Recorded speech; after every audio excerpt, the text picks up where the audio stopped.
Hello, dear listener. Settle in, get cozy, and let your mind drift as we journey to ancient Egypt tonight.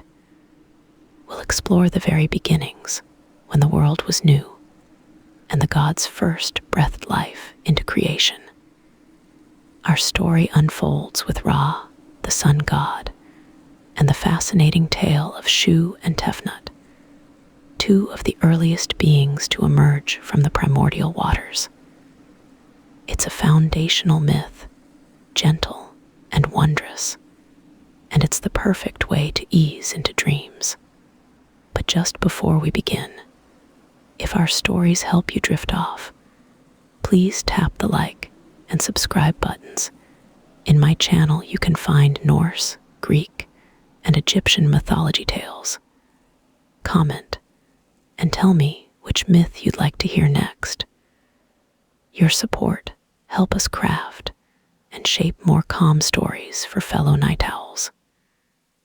And now let your shoulders sink softly into the mattress and your mind drift into today's tale. Before all else, there was only none. None stretched deep and boundless. It was an ocean of utter darkness. No light pierced its velvety depths. No sound disturbed its profound stillness. This primordial water filled everything. It was the very essence of nothingness, yet it held all potential. It cradled the promise of existence. It hummed with an unseen, unheard energy. The waters were cool, impossibly vast. They swirled in slow, silent currents. They knew no shore, no surface, no bottom. This was the beginning, or perhaps the absence of beginning. Time had no meaning here. Space was undefined. Only none existed, an endless liquid void. It was a comfortable emptiness, a soft, enveloping blanket of non-being. Then a subtle shift occurred. A tremor, almost imperceptible. Deep within Nun's embrace, something stirred. It was a gentle, insistent vibration. It grew slowly, steadily. It was a ripple in the fabric of nothingness. This stirring was the first breath of creation. It was the awakening of something new. It was the dawn of possibility. From the swirling chaos, a mound began to rise. It pushed upward, slowly, majestically. This was the Benben stone. It emerged from Nun's dark waters. It was the first land, the first solid form. It was a solitary peak, a primordial hill. It glistened, wet and black, in the eternal darkness. It was a beacon of emergence. The Benben stone continued its ascent. It broke the placid surface of Nun. It stood, firm and unyielding. It was the foundation of all that would follow. On its pinnacle, something began to form. It coalesced from the mists of creation. It took shape, slowly, deliberately. This was Autumn. Autumn simply was asterisk. He did not truly emerge from Nun. He became on the Benben stone. He was self-created. He was born of his own will. He was the first being, utterly alone. He was a magnificent, powerful entity. He pulsed with nascent life. He was a being of pure potential. Autumn stood upon the Benben stone. He was tall, majestic, and solitary. He felt the cool, damp stone beneath his feet. He felt the vast emptiness surrounding him. He was alone in the infinite void. His eyes, though they saw no light, perceived the boundless dark. He was the first consciousness. He was the first awareness. A quiet sigh escaped him. It was the first sound in existence. It was a breath of pure being. He stretched, feeling the nascent power within him. He was complete, yet incomplete. He was all, yet not yet all. He was the seed of everything. He was the potential of the universe. He looked around him. There was nothing but the vast, dark waters. None stretched endlessly in every direction. The silence was profound. It pressed in on him. It was a heavy, suffocating silence. He felt its immense weight. He felt the chill of isolation. A thought formed in his mind. It was the first thought. "I am alone," he mused. The words echoed in the boundless void. They were unheard by any other. They were felt only by him. This realization settled upon him. It was a heavy burden. He extended his hand. He felt nothing but the cool, damp air. He called out. His voice, strong and resonant, filled the emptiness. "Hello," he boomed. The sound reverberated. It faded into the silence. There was no reply. There was no echo. A profound loneliness began to stir within him. It was a deep, aching sensation. It was a feeling he had never known. It was the burden of being singular. He was the only one. He was the sole consciousness. He was the entire universe. He closed his eyes. He focused inward. He felt the immense power within him. It was a swirling vortex of energy. It was the raw material of creation. He could feel the potential. He could feel the possibilities. He was the source of everything. Yet this power felt incomplete. It felt unshared. It felt purposeless. What was the point of power without something to create? What was the meaning of existence without another? These questions formed in his mind. They were the second thoughts. He opened his eyes again. He looked down at the Benben stone. It was solid, comforting. It was his anchor in the void. He looked out at none. It was vast, silent, and empty. It reflected his own solitude. It mirrored his own loneliness. He yearned for companionship. He longed for another being. He craved connection. This desire was strong. It was a powerful urge. It was the first desire. It was the impetus for creation. It was the beginning of purpose. He began to focus his will. He directed his immense power. He concentrated on the feeling of loneliness. He channeled his longing for connection. He began to envision something new. He began to imagine another. He swelled with creative energy. His being thrummed with it. The air around him shimmered imperceptibly. The silence seemed to vibrate. The darkness deepened, then lightened, ever so slightly. He was the artist, the architect.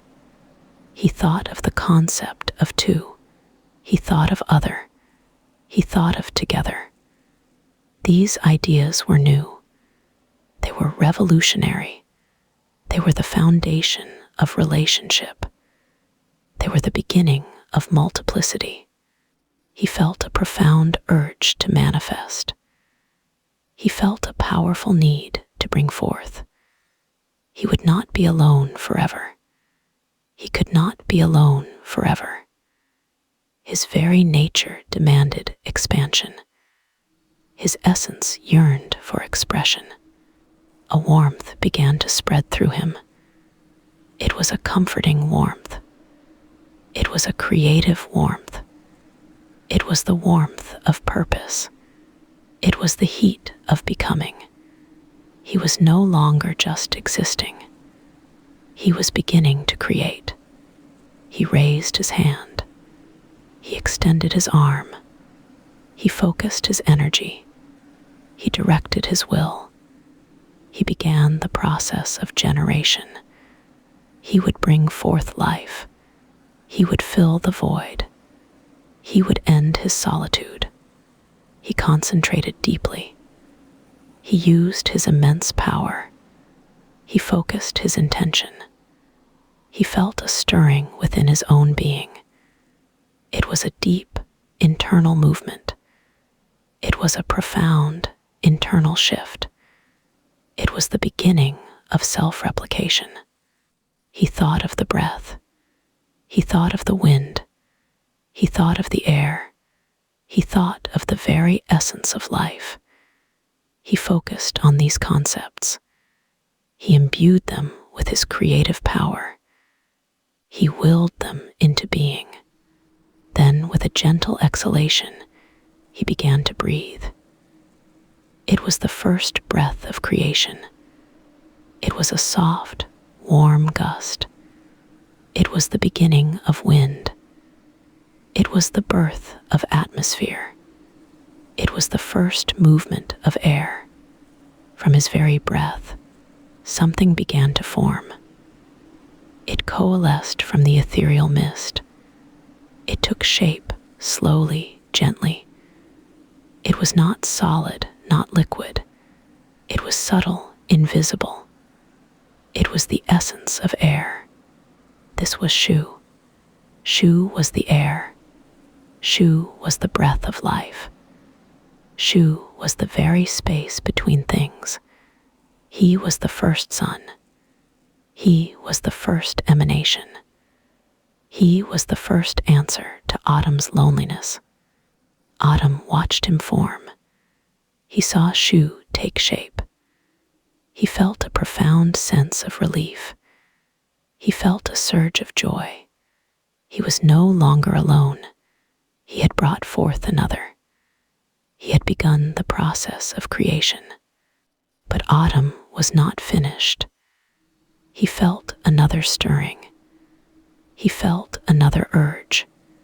He felt the need for balance. He felt the desire for completion. He felt the impulse for duality. He thought of moisture. He thought of dew. He thought of rain.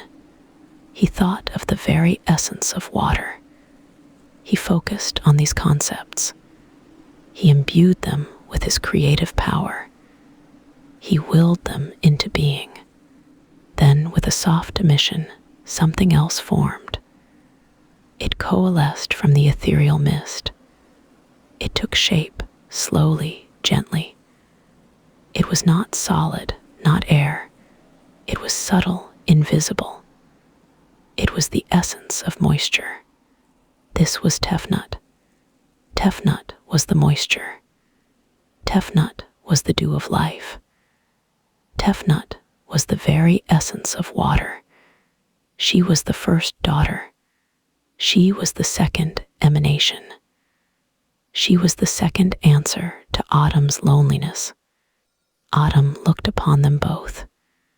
Shu, the air. Tefnut, the moisture. They were his children. They were his first creations. They were the manifestation of his will. They were the beginning of his family. A profound sense of contentment settled upon him. He was no longer utterly alone. He had brought forth life. He had begun the universe. He had set the stage for all that would follow. He had ended his solitude. He watched Shu and Tefnut. They were ethereal beings. They were nascent forms. They were pure potential. They were the first stirrings of a vibrant world. They were the promise of a populated universe. He felt a deep love for them. It was the first love. It was a pure, unconditional affection. It was the bond of creation. It was the connection of family. It was the joy of fatherhood. He understood his purpose now. It was to create. It was to bring forth. It was to expand. It was to fill the void. It was to manifest possibility. It was to share his immense power. The Benben stone remained beneath his feet. None still stretched around them. But now it was different. It was no longer utterly empty. It was no longer profoundly silent. It held the presence of three. The darkness seemed less absolute. The silence seemed less heavy. A subtle energy now permeated the void. It was the energy of life. It was the hum of creation. It was the vibration of being. Autumn smiled. It was the first smile. It was a smile of satisfaction. It was a smile of accomplishment. It was a smile of hope. He had begun. He had started something grand. He had initiated existence. He knew there was much more to do. This was just the beginning. This was just the first step. But it was a monumental step. It was the foundational act. It was the genesis of everything. He looked at Shu and Tefnut again. They were beautiful. They were perfect. They were the children of his loneliness. They were the answer to his yearning. They were the beginning of his world. He felt a sense of peace.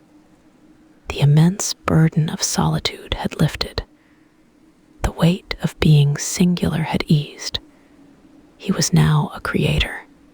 He was now a father. He was now part of a family. The vastness of none no longer felt daunting. The endless darkness no longer felt oppressive. It was now a canvas. It was now a potential home. It was now a space to be filled. He closed his eyes once more. He savored the moment. He felt the presence of his children. He felt the hum of creation. He felt the boundless power within him. He felt complete for now. This was the dawn. This was the true beginning. This was the moment everything changed. This was the birth of the cosmos. This was the first beat of the universe's heart. This was Autumn's creation. He was the all, and he was the not yet all. He was the source, and he was the journey. He was the loneliness, and he was the connection. He was the beginning, and he was the promise. And in the vast, silent expanse of none, the first family began its existence. Shu, the air, and Tefnut, the moisture, floated gently around their father, Autumn. The universe, in its infancy, held its breath. It waited for what would come next. It waited for the next step in Autumn's grand design. It waited for creation to unfold. The great Autumn, he was alone no longer. A warmth, a new feeling, bloomed within him. From deep inside, a stirring began. He felt a tickle, a tremor, a sensation quite new. His vast form shifted, ever so slightly. A deep breath, a primordial sigh, escaped him. This breath was not just air, it was life itself. Then a mighty sneeze erupted. It was a sound that echoed through the emptiness. From this powerful expulsion, something materialized. It was Shu, the very breath of life. He shimmered, translucent and light. Shu was the air, the gentle breeze. He was the vital force, unseen yet ever present. He floated effortlessly, a nascent form of pure energy. Shu was the first sun, a living testament to autumn's power. His essence was freedom, boundless and free. Immediately following, a gentle mist formed. It coalesced, swirling softly in the void. From autumn's very mouth, a droplet emerged. It was Tefnut, the essence of moisture. She was dew, soft and nurturing. Tefnut was the rain, life-giving and pure. She was the first daughter, delicate and strong. Shu and Tefnut, they were the first divine pair. They were siblings, born of the same great being. Their forms were ethereal, yet perfectly distinct. Shu was the wind, a whisper of movement. Tefnut was the mist, a soft, clinging embrace. Together, they filled the vastness. They brought elements crucial for existence. The void was no longer utterly empty. It now held potential, a nascent hum. Autumn watched them, his heart swelling. A profound sense of fatherhood washed over him. He saw their nascent forms, so delicate. They were shimmering, almost imperceptible. Yet, their presence was undeniable. The emptiness now held a gentle hum. Shu moved first, a playful dart. He explored the boundless expanse. His essence was boundless energy. He was the very first whisper of wind. Tefnut followed, a soft, flowing current. She drifted, a gentle, nurturing presence. Her essence was cool and refreshing. She was the first drop of dew. They danced, these two new beings. Their movements were effortless, unburdened. They were discovering their own existence. They learned the limits of their new forms. Autumn observed their innocent play. A tender smile touched his vast form. His children, they were beautiful. They brought a new light to his solitude. He felt a connection, profound and deep. Their very being was part of him. He was their source, their beginning. They were the first stirrings of creation. Shu, the air, was light and free. He moved with boundless curiosity. He explored every corner of the void. He carried the first whispers of sound. Tefnut, the moisture, was soft and flowing. She embraced the empty spaces. She brought a gentle coolness. She nurtured the nascent void. Their forms were not yet solid. They were more like pure energy. Yet, they possessed distinct personalities. They were vibrant, full of nascent life. Shu would dart, then pause. He would observe the vastness. His curiosity was insatiable. He longed to understand all things. Tefnut would drift, then gently sway. She would caress the empty space. Her nature was nurturing. She longed to bring forth life. Autumn spoke to them, a soft rumble. His voice filled the entire void. "My children," he said, "my beloved." His words were filled with love. "You are Shu, the breath of life." His voice was gentle yet firm. You are the air, the very essence. He spoke of Shu's vital role. And you are Tefnut, the moisture. He addressed his daughter tenderly. You are the dew, the life giver. He spoke of Tefnut's nurturing power. They turned, their nascent forms shimmering. They felt their father's presence. They understood his loving words. They absorbed his powerful essence. They were still playful, still exploring. Their world was boundless space. They had no concept of limits. They only knew pure freedom.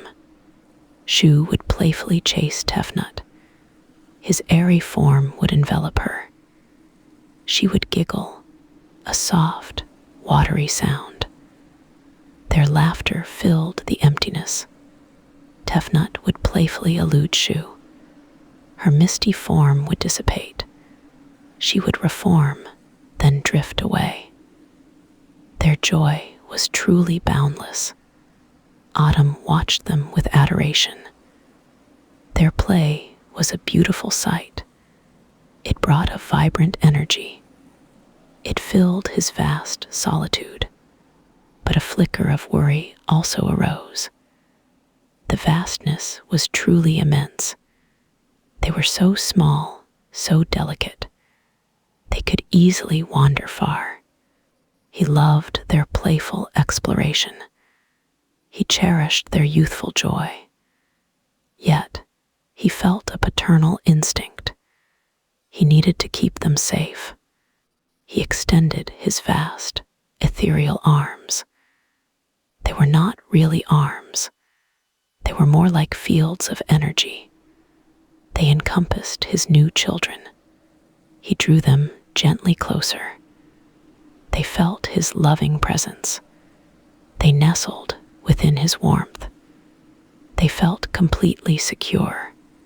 Do not wander too far, he whispered. His voice was soft, yet clear. This vastness holds many secrets. He spoke of the unknown. Shu, ever curious, asked, "What secrets, father?" His voice was light, airy. He longed to know all things. He yearned for understanding. Tefnut, ever nurturing, said, "We will stay near." Her voice was soft like dew. She felt her father's love. She wanted to please him. Autumn smiled, a vast, cosmic smile. "Secrets of creation," he replied. "Secrets yet to be revealed." He spoke of future wonders. He held them for a long time. They were suspended in his warmth.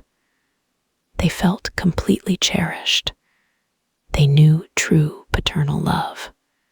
But their youthful energy was vast. Their curiosity was boundless. They longed to explore again. They yearned for new discoveries. Shu gently nudged his father. "May we explore more?" he asked. His form was light, energetic. He longed for movement. Tefnut looked up with wide, misty eyes. "We will be careful," she promised. Her form was soft, yet determined. She wanted to please him. Autumn hesitated for a moment. He knew he could not constrain them. Their nature was freedom and exploration. He had to trust them. "Go then," he said, his voice gentle. "But remember my words." He released his loving embrace. He watched them drift away. Shu darted off immediately. He was like a streak of light. He explored with boundless enthusiasm. He yearned to know everything. Tefnut drifted more slowly. She explored with gentle grace. She was like a soft, flowing mist. She nurtured the emptiness. They were the first life, the first movement. They brought a dynamic energy. They filled the void with their presence. They were the beginning of all things. Autumn watched them with a mix of emotions: love, pride, and a touch of worry. They were his children, his first creation. His world was now truly alive. The stillness of the void was broken. It was now filled with their energy. The emptiness now held a gentle hum. It was the hum of nascent life. Shu was the very essence of breath. He was the air that would sustain. He was the invisible force. He was the breath of all beings. Tefnut was the very essence of moisture. She was the dew that would nourish. She was the life-giving water. She was the moisture of all beings. Together, they represented balance. Air and water, breath and life. They were the fundamental elements. They were the foundation of creation. Their forms were still ethereal. They were not yet fully solid. They were pure energy, pure essence. They were the first divine beings. Shu would expand and contract. He would test his airy limits. He would explore the vastness. He would feel his own power. Tefnut would swirl and coalesce. She would test her watery limits. She would embrace the emptiness. She would feel her own essence. They were learning, growing, evolving. They were discovering their purpose. They were fulfilling their nature. They were the first children of Autumn. Autumn observed them patiently. He was their watchful father. He was their loving creator. He was the source of their being. He knew their journey was just beginning. They would have many adventures. They would face many challenges. They would create new life. His heart swelled with anticipation. He looked forward to their future. He would guide them, protect them. He would watch them grow. The void was no longer silent. It now held the sounds of their play, their laughter, their whispers, their joy. It was a symphony of new life. Shu would sometimes race ahead. He was boundless in his energy. He would explore new frontiers. He would push the limits of space. Tefnut would gently follow. She was nurturing in her essence. She would fill the empty spaces. She would bring softness and comfort. They were inseparable, yet distinct. They complemented each other perfectly. They were the first duality. They were the first balance. Autumn felt a profound sense of peace. His creation was unfolding. His children were thriving. The world was coming into being, but a tiny seed of fear remained. The vastness was truly endless. What if they wandered too far? What if they became lost? He pushed the thought away. He focused on their joy. He focused on their vibrant energy. He focused on their boundless potential. He was Autumn, the self-created. He was the source of all things. He had brought forth life. He had brought forth his children. Shu and Tefnut, they were his legacy. They were the first of many. They were the beginning of the cosmos.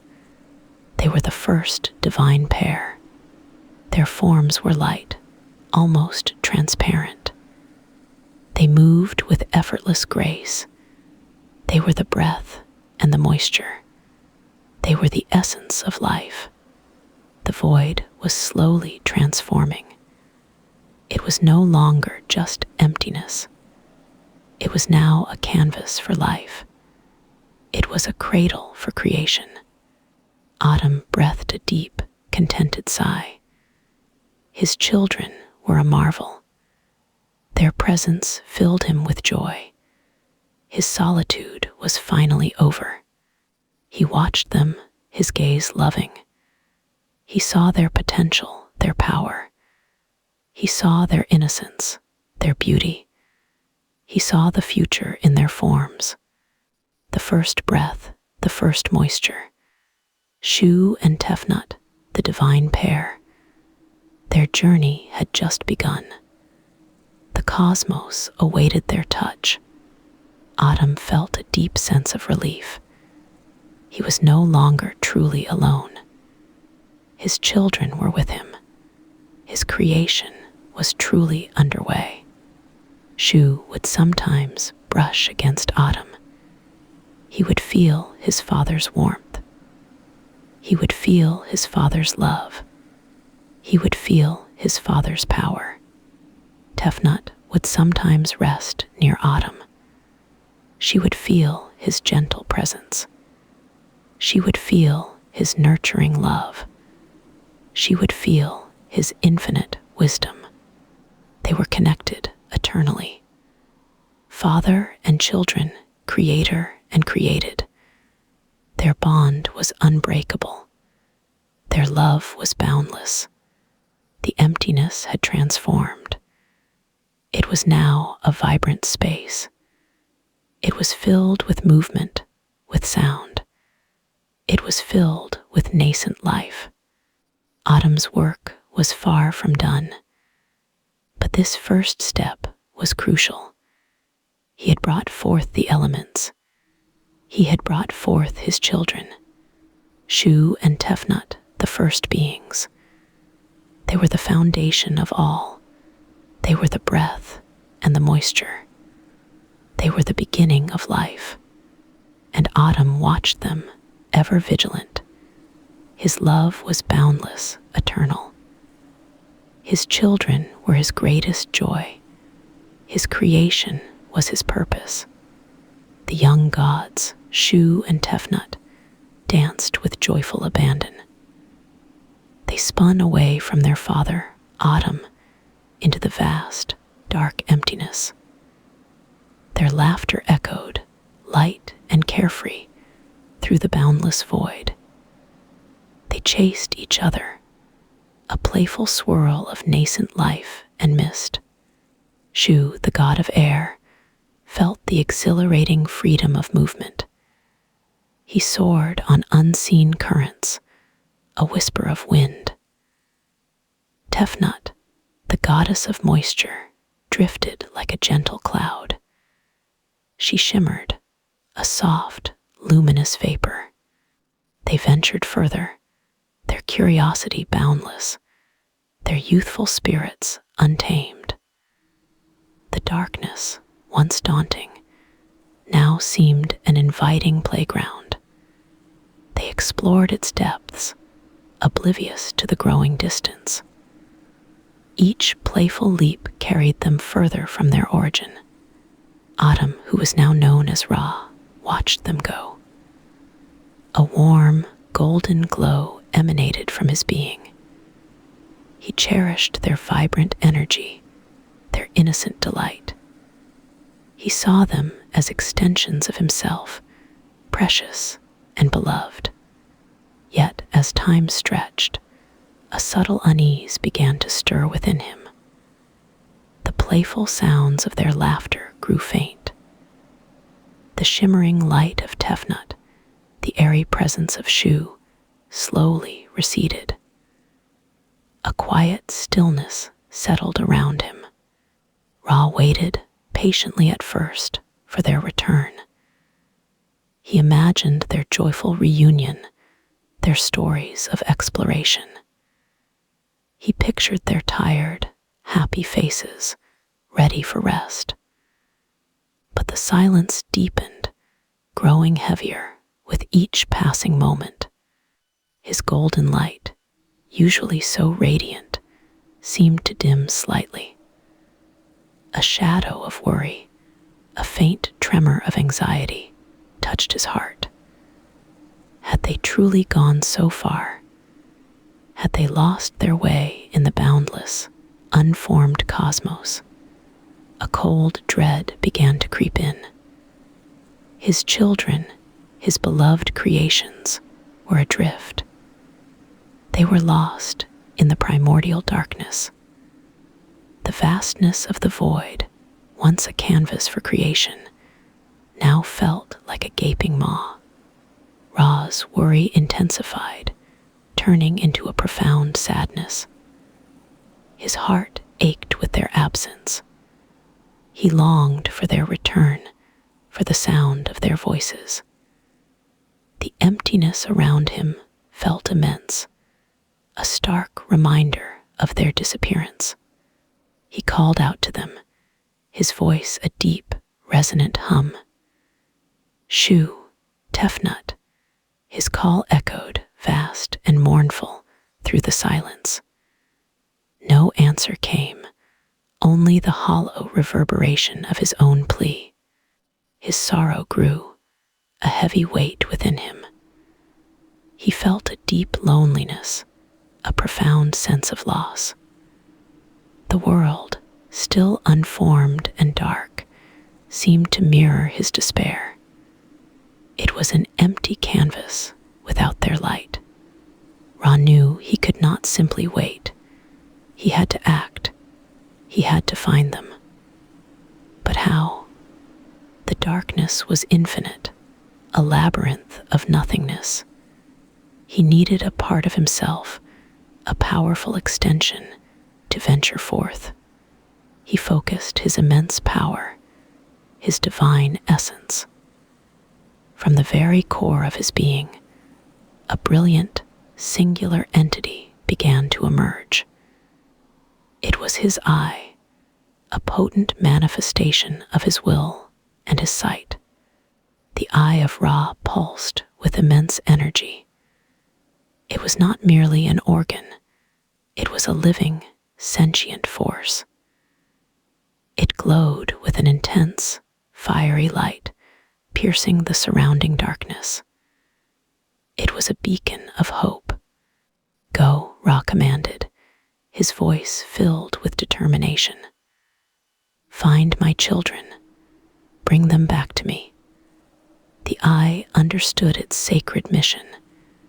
It detached itself from Ra, a fiery orb of purpose. It launched itself into the boundless void. Its light cut through the oppressive darkness, a searing beam of pure intent. It spun, a miniature sun, against the backdrop of endless night. Its journey had begun. The eye of Ra moved with incredible speed, yet the distances were immeasurable. It traversed vast stretches of nothingness, its fiery gaze searching. It sought any sign, any whisper of Shu and Tefnut. The unformed world was a chaotic expanse. There were no stars, no planets, no familiar landmarks. It was a swirling, turbulent realm of raw potential. The eye navigated through swirling mists and unseen currents. It encountered primordial energies, ancient and untamed. They pulsed and writhed, formless and immense. The eye, though powerful, felt the immense scale of the cosmos. It was a tiny spark in an infinite blackness. Its light illuminated fleeting glimpses of what might be. Shadows danced at the edges of its vision. Formless entities, born of the void, sometimes drifted past. They were not malicious, merely indifferent. The journey was long, arduous, and seemingly endless. Days, weeks, perhaps even eons, passed in this timeless realm. The eye never faltered, never rested. Its purpose was singular. its resolve unwavering. It pushed through dense, swirling clouds of cosmic dust. It pierced through layers of cold, silent emptiness. The vastness of the unformed world was truly immense, a testament to its primordial state. Sometimes the eye would pause, its fiery light pulsating.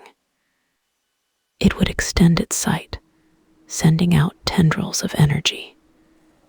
It hoped to catch a faint echo, a lingering trace of shoe or tefnut. But there was nothing.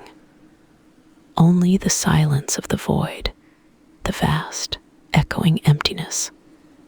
The eye pressed onward, its determination fueled by Ra's urgent command. It carried the burden of his longing. Back with Ra, time seemed to crawl. He remained in his isolated stillness, his golden light dimmed by sorrow. He focused his mind on the eye, projecting his will, his hope, across the boundless expanse. He felt its slow, arduous progress. He sensed its unwavering resolve. Yet, the longing for his children grew almost unbearable. Their absence was a constant ache, a gaping wound in his divine being. Ra pictured Shu, the swift, airy god, playing amongst the nascent cosmic energies. He imagined Tefnut, the gentle goddess of moisture, drifting like a soft, luminous cloud. He yearned for their presence. He spoke to himself, his voice a low, mournful hum. Where are they, my beautiful children? Have they truly vanished? His words were swallowed by the immense silence of the void. His impatience grew, a restless energy within him. He wanted them back now. He wanted to embrace them, to feel their warmth, to hear their laughter. The waiting was an agony. He projected his thoughts to the eye. Hurry, my faithful eye. Do not rest. Do not falter. Bring them home. The eye, far away in the swirling chaos, felt the urgency of its creator. It pushed harder, its fiery light burning brighter. It scoured every corner of the vast, unformed realm. It was a solitary beacon, a burning star of hope in the infinite darkness. The primordial chaos was a realm of strange, shifting energies. Sometimes, the eye would encounter raw, untamed forces. They were like wild, unbridled currents, dangerous and unpredictable. It had to navigate carefully, its light acting as both a guide and a shield. It was a delicate dance between power and precision. The eye was a master of its own movement, its path unerring. It passed through regions of profound cold, where the very essence of existence seemed to freeze. Then, it would enter areas of intense heat, where primordial fires flickered and danced. The eye was resilient, unyielding. It was a direct extension of Ra's divine power. Nothing in the unformed world could deter it. Nothing could impede its progress. Its mission was paramount.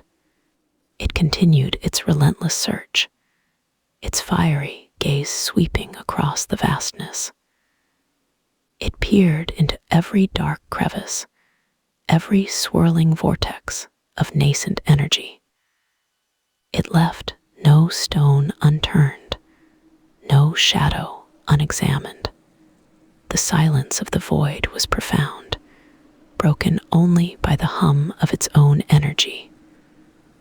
It was a lonely journey, a solitary quest. Yet, the eye never wavered in its purpose. It felt Ra's constant presence, his guiding will. It was connected to him, an umbilical cord of divine energy. This connection fueled its strength, sustained its endurance. Ra, in turn, felt the eye's slow, steady progress. He felt its determination, its unwavering focus. But the distance was immense, the search seemingly endless. His impatience gnawed at him. He wished he could simply reach out and pluck his children from the darkness. He wished he could command them to appear. But the laws of creation, even in their nascent form, had begun to take shape. His children had wandered by their own will. They had to be found, sought out, and gently guided home. This was the task of the eye, his most potent instrument. The eye continued its tireless journey. It moved through a realm of pure potential, a canvas awaiting creation. There were no forms, no defined shapes, only swirling energies and nascent elements. It was a world of whispers and echoes, of hints and suggestions. The eye sought concrete proof, a tangible sign of Shu and Tefnut's presence. It craved their light, their distinct energy signature. It probed deep into the chaotic currents, pushing the boundaries of its perception. It expanded its fiery aura, hoping to touch upon their essence, to draw them back towards its light. The vastness was truly overwhelming. It was a universe waiting to be born. The eye was a pioneer, a solitary explorer in an unmapped territory. Its mission was vital, its purpose sacred. It passed through regions where the raw elements of creation swirled. There were hints of future stars, faint suggestions of distant galaxies. But they were only nascent, unformed energies. The eye remained focused, its fiery gaze unwavering. It ignored the distractions of the primordial cosmos. Its sole objective was the retrieval of Shu and Tefnut. Ra, back in his solitude, continued to project his will. He imagined their joyful faces, their innocent laughter.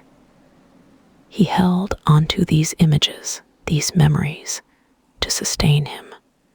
His light, though still dimmed by worry, pulsed with renewed hope. He trusted his eye, his powerful extension. He knew it would not fail him. It was a part of himself, imbued with his own tenacity. The eye of Ra pushed on, a solitary beacon in the cosmic night. It was a story of unwavering devotion, a testament to a father's love.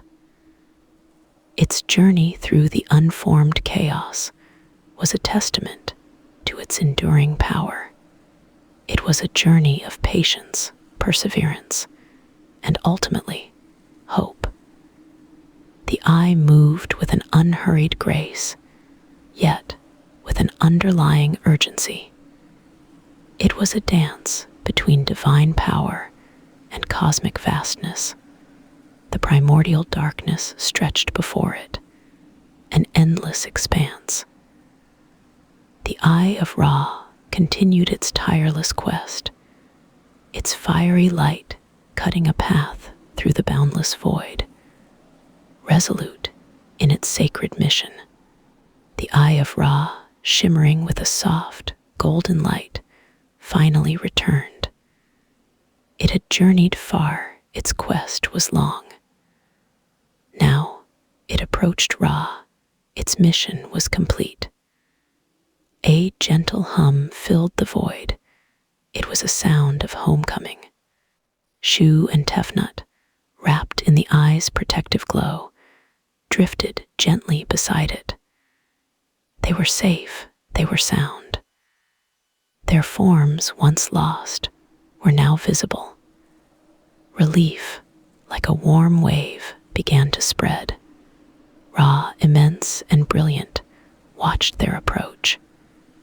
His celestial gaze, usually so fierce, softened. A tremor, subtle yet profound, ran through his luminous being. Hope, long dormant, began to unfurl. The eye settled softly before Ra. It released its precious cargo. Shu and Tefnut, like motes of dust in a sunbeam, floated free. They were home. They were finally here. My children, Ra's voice boomed, yet it was laced with tenderness. The sound resonated through the vastness. It was a sound of profound emotion. His light intensified slightly. Shu, the god of air, felt the familiar currents around him. He stretched, he expanded. A gentle breeze, a whisper of his presence, stirred the stillness. He was strong, he was whole. Tefnut, the goddess of moisture, felt the dew forming on her skin. She shimmered, she glowed. A soft mist, a sign of her return, began to unfurl. She was vibrant, she was alive. They looked at Ra, their father. A deep love, an unbreakable bond, connected them. Their absence had been a chasm. Their return was a bridge. The universe held its breath. Ra extended a luminous hand. It was an invitation. It was a welcome. Shu and Tefnut, without hesitation, drifted closer. They nestled against his brilliant form. The reunion was complete. A sigh, deep and resonant, escaped Ra. It was a sound of immense relief. The tension, the worry, had been building. Now it dissipated like morning mist. Peace settled upon him. His light, usually so constant, began to waver. Not from weakness, but from overwhelming emotion. A warmth, a profound joy swelled within his being. It was too great to contain. From the corners of his immense eyes, a single tear began to form. It was not a tear of sorrow. It was a tear of pure happiness. It was a testament to his love. It trembled, it grew. Then another tear formed, and another. They were like liquid stars, shimmering with untold light. Each tear held a universe of emotion. They were born of relief. They were born of love. They detached themselves from Ra's eyes. They began to fall, slowly at first. Their descent was graceful. Their path was clear. They were not falling into darkness. They were falling into potential. As they fell, they caught the light of Ra. They sparkled, they danced. Each tear seemed to hold a tiny, swirling galaxy within it. They were pure, they were pristine. They drifted downwards, through the formless expanse. The void, once empty, now held these precious droplets. They were imbued with Ra's essence. They were imbued with his joy. Lower and lower they descended. They were not rushing, they were gliding. Their journey was deliberate. It was a journey of creation. The universe awaited their touch. Then one tear, the largest and brightest, touched the unseen surface below. It did not splash. It did not burst. Instead, it expanded gently. It spread like spilled light. From its center, a form began to emerge. It was small at first, indistinct, but it grew, it solidified. It took on a shape, a recognizable outline. It was something new. It was a human form. It was delicate. It was nascent.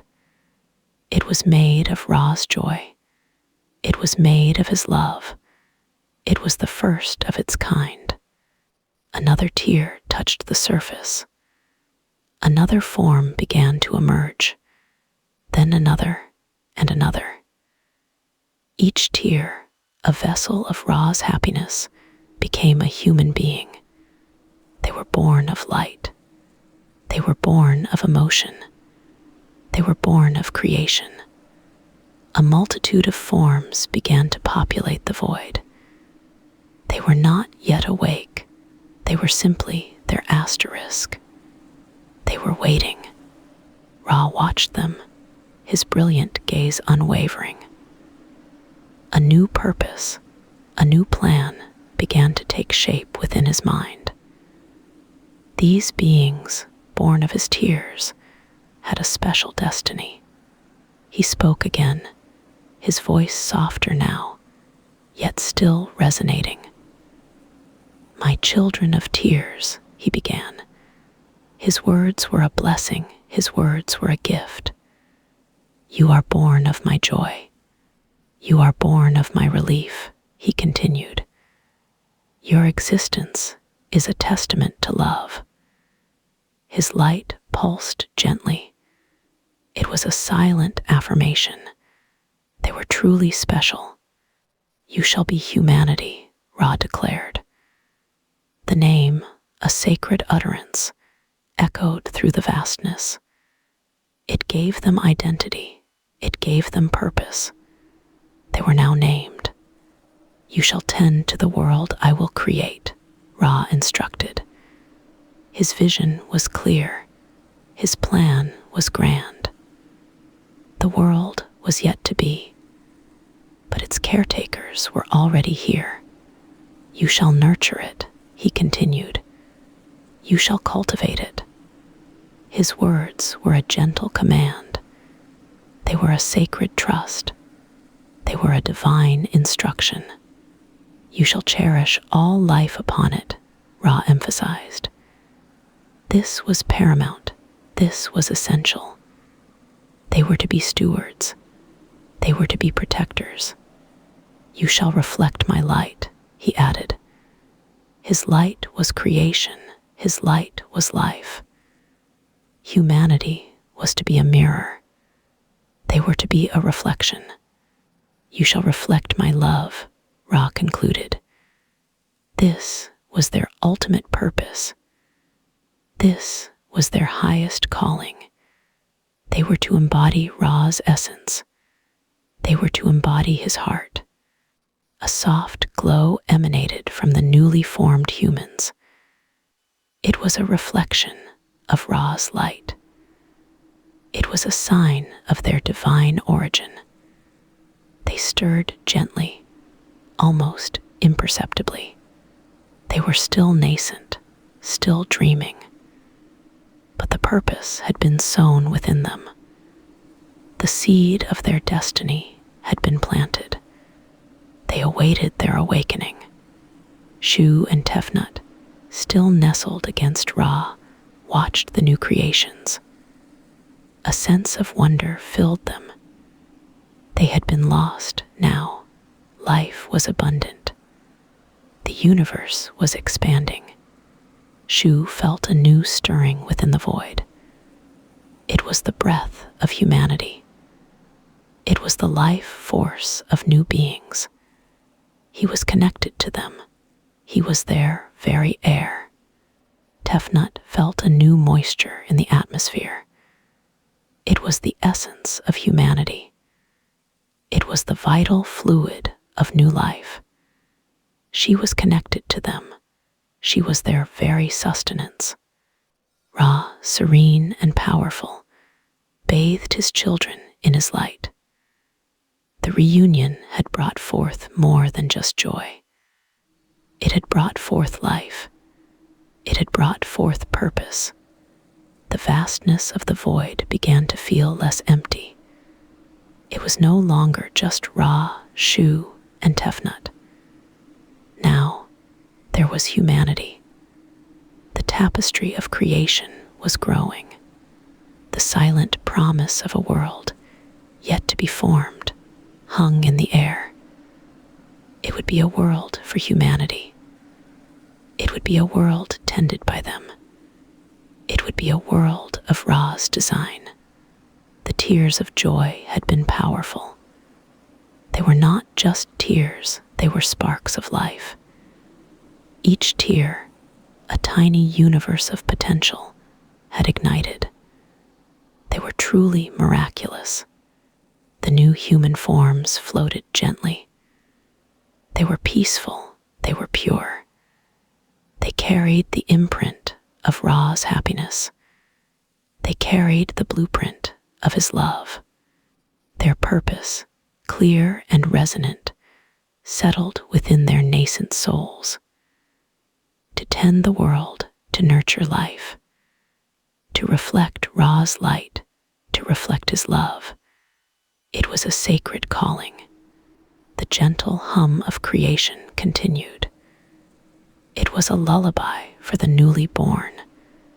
It was a song of beginnings. It was a melody of destiny. The journey had truly begun. The universe, a silent observer, held its breath. It watched the birth of these new beings. It witnessed the power of Ra's love. It felt the promise of what was to come. The warmth of Ra's presence enveloped them all. It was a comfort. It was a blessing. It was a reminder of their divine connection. They were all part of something grand. Humanity, born of tears, was now part of the cosmic dance. Their story had just begun. Their purpose was clear. Their future awaited them. They were truly Ra's children. The light of Ra pulsed gently. It was a steady beat. It was the rhythm of creation. It was the heart of the universe. All was well. All was peaceful. The void, once a place of solitude, now held the vibrant promise of future life. It was a testament to love's power. It was a testament to joy's abundance. And so, the first humans, born of divine tears, waited. They waited for the world to form. They waited for their awakening. They waited for their purpose to unfold. The air around them, provided by Shu, was soft and nurturing. The subtle moisture gifted by Tefnut was gentle and life-giving. They were already cared for. Ra's light, a constant embrace, warmed them gently. They were safe, they were loved. Their existence was a miracle. Their future was bright. The story of creation, ever unfolding, had reached a new chapter. A chapter filled with hope. A chapter filled with purpose. A chapter filled with new life. And in the heart of it all, Ra's joy shone brightest. It was the source of everything. It was the essence of all being. It was the beginning of humanity. The silence was profound, yet it was not empty. It was filled with the potential of a world. It was filled with the promise of life. It was filled with Ra's unending love. The new humans, still dreaming, absorbed the gentle energies around them. They were connected to the divine. They were connected to their purpose. They were ready for their destiny. Ra's gaze remained fixed upon them. A profound satisfaction filled him. His children were home. New life had been born. The universe was truly complete. The warmth of his light, a soothing balm, settled over the nascent forms. They were protected. They were cherished. They were the children of his joy. They were humanity. And so the quiet moments passed. The universe held its breath. The stage was set.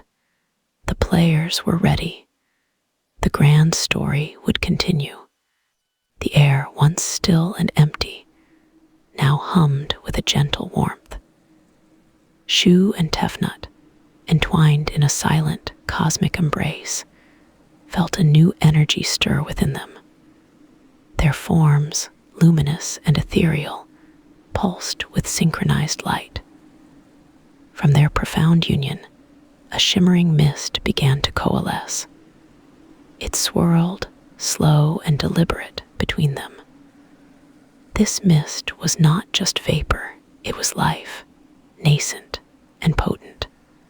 It thickened, forming two distinct, swirling masses.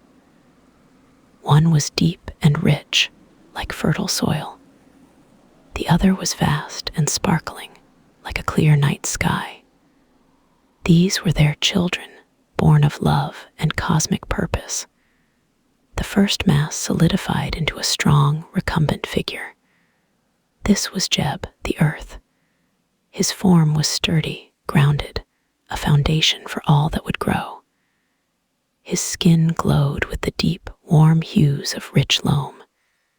He breathed, a slow, steady rhythm that mirrored the turning of seasons. The second mass stretched upwards, graceful and expansive. This was Nut, the sky. Her form was slender, arching, adorned with countless points of light. Her skin shimmered with the cool, deep blue of twilight. She breathed, a soft, whispering sigh that echoed through the nascent cosmos. Jeb and Nut, siblings and destined lovers, lay intertwined. They were a single, inseparable entity. Earth met sky, a continuous, unbroken embrace. Shu and Tefnut observed their offspring with quiet reverence. A profound peace settled over them. Yet, a subtle tension also existed. Jeb and Nut, in their perfect union, left no space between them. There was no room for anything else to exist. The world, as it would become, needed breath. It needed separation. It needed the vast, open expanse of air. Shu, the god of air, understood this deeply.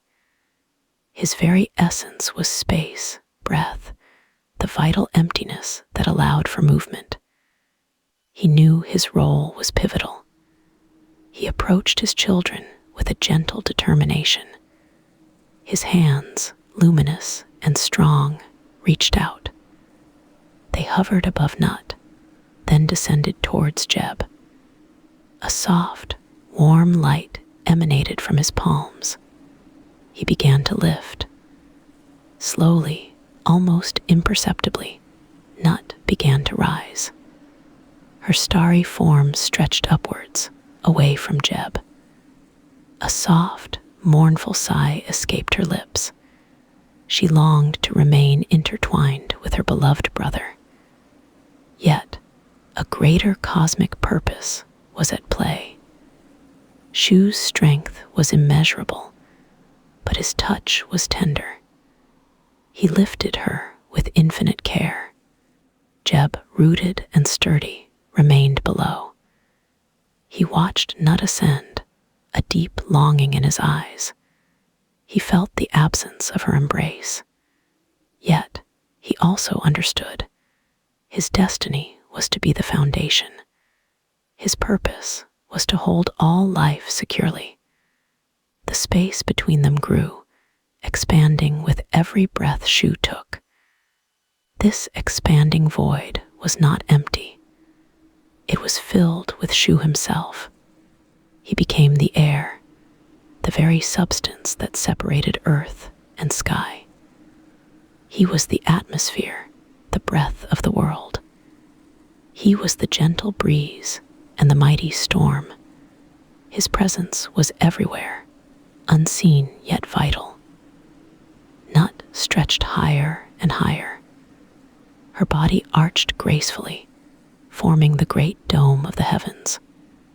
Her arms and legs became the 4 pillars of the sky, reaching to the very edges of existence. Her starry skin became the canvas for countless celestial bodies. Each star was a tiny, shimmering jewel. The moon, a soft, pearlescent orb, began its slow, majestic journey across her belly. The sun, a fiery disk, would eventually follow, bringing light and warmth to the world. Below, Jeb lay. His body became the fertile plains, the towering mountains, the deep valleys. His skin became the rich soil, ready to yield life. Rivers began to trace their paths across his form, like veins carrying lifeblood. Trees would eventually root within him. Animals would roam upon his surface. The separation was complete. Earth and sky were distinct, yet forever connected. They remained lovers, yearning for each other across the vast expanse that Shu had created. Their longing was a silent, eternal song. It resonated through the nascent cosmos. This longing fueled the cycle of life. It inspired growth. It created balance.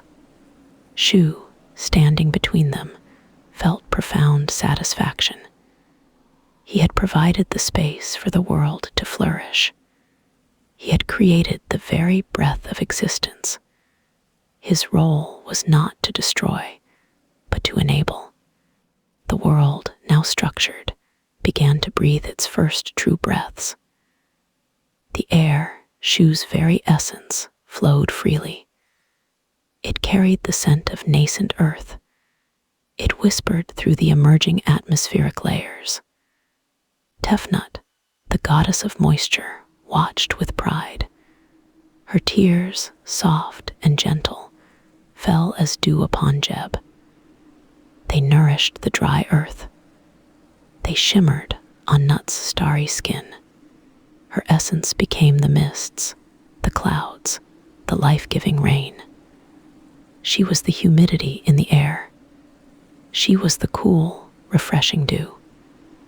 She was the vital moisture that allowed life to thrive.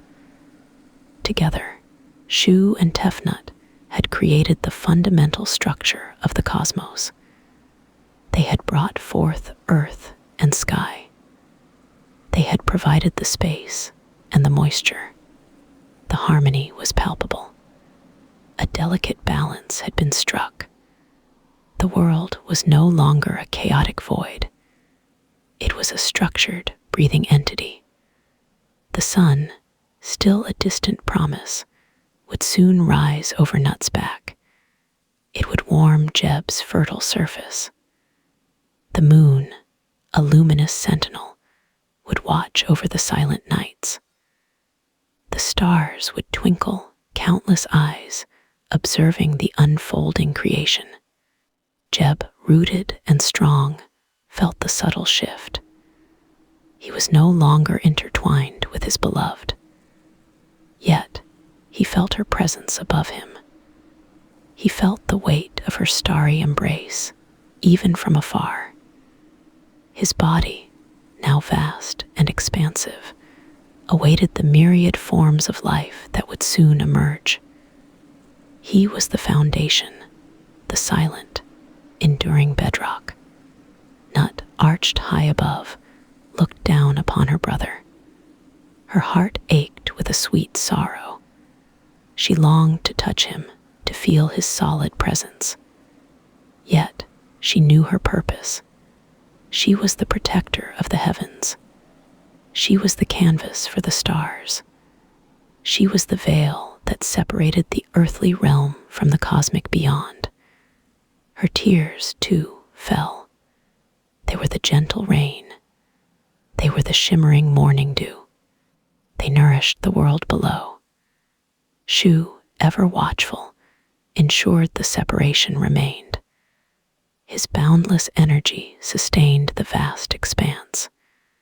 He was the invisible force that held Nut aloft.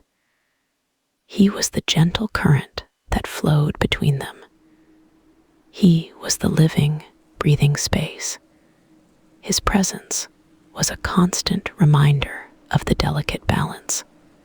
The cosmos, now a grand, unfolding tapestry, began its slow, eternal dance. The sun would rise and set. The moon would wax and wane. The stars would trace their ancient paths. All of it was possible because of the fundamental separation. All of it was sustained by Shu's unwavering strength. All of it was nourished by Tefnut's life-giving moisture. The world was ready. It was poised for the unfolding of life. It was a cradled space, held between the loving embrace of earth and sky. The myth spoke of this profound act. It spoke of the necessity of separation for creation. It spoke of the delicate balance that sustained all existence. It was a story of cosmic love. It was a story of divine purpose. It was a story that whispered through the ancient air, carried on Shu's breath. It was a story that settled as dew upon the earth, born of Tefnut's tears. It was a story that shone in the stars, reflected in Nut's starry skin. It was a story that resonated deep within the earth, held fast by Jeb's enduring form. The creation was not a single event. It was a continuous unfolding. Each dawn brought new life. Each night brought new stars. The world breathed a slow, gentle rhythm. It exhaled the sense of earth. It inhaled the vastness of the sky. The harmony was not static. It was a dynamic, living balance. It was a constant dance between separation and connection. It was the very essence of existence. The ancient Egyptians told this story. They painted it on tomb walls. They carved it into temple pillars. They understood its profound meaning. They saw Jeb in the fertile Nile Valley. They saw Nut in the starry desert sky. They felt Shu in the life-giving winds. They recognized Tefnut in the nourishing floods. The myths were not just stories. They were reflections of their world. They were explanations for the rhythms of life. They were guides for understanding their place in the cosmos. The tale of Jeb and Nut, separated by Shu, was central to their worldview. It explained the very structure of their universe. It explained why the sky was above and the earth below. It explained the essential space in between. The air, now vibrant with life, carried the silent prayers of the nascent world. Jeb, grounded and patient, awaited the first seeds. Nut, expansive and watchful, awaited the first light. Shu, the The very breath of existence held them apart. Tefnut, the life-giving moisture, nurtured the space between. The world was a masterpiece of cosmic design. It was a testament to divine love. It was a promise of life. The story settled like soft dust upon the ancient lands. It was a quiet truth whispered from generation to generation. It was a reminder of origins. It was a comfort in the vastness of the universe. The separation was not an ending. It was a beginning. It was the birth of space. It was the birth of time. It was the birth of the world. The gentle hum of creation continued. The silent, cosmic dance of Jeb and Nut, separated by Shu, became the eternal rhythm of the cosmos. The world, now truly alive, began to dream. It dreamed of forests and rivers. It dreamed of creatures great and small. It dreamed of civilizations yet to rise. All of it held within the embrace of earth and sky. All of it breathing Shu's vital air. All of it nourished by Tefnut's nurturing moisture. The story settled in the quiet moments before sleep.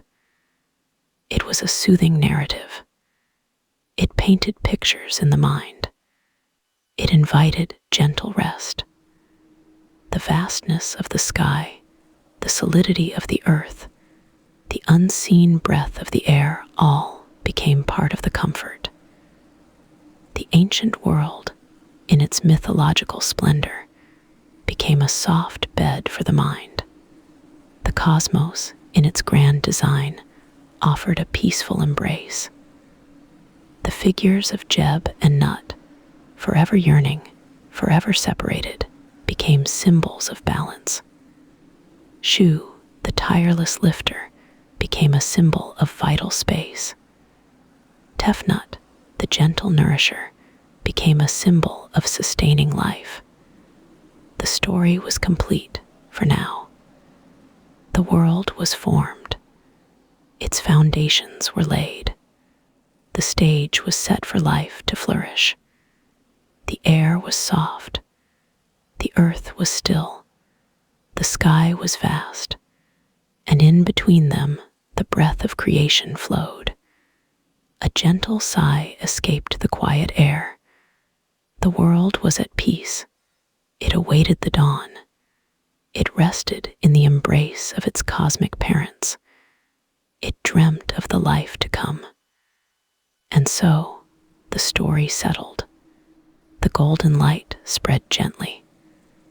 It painted the eastern horizon with soft hues.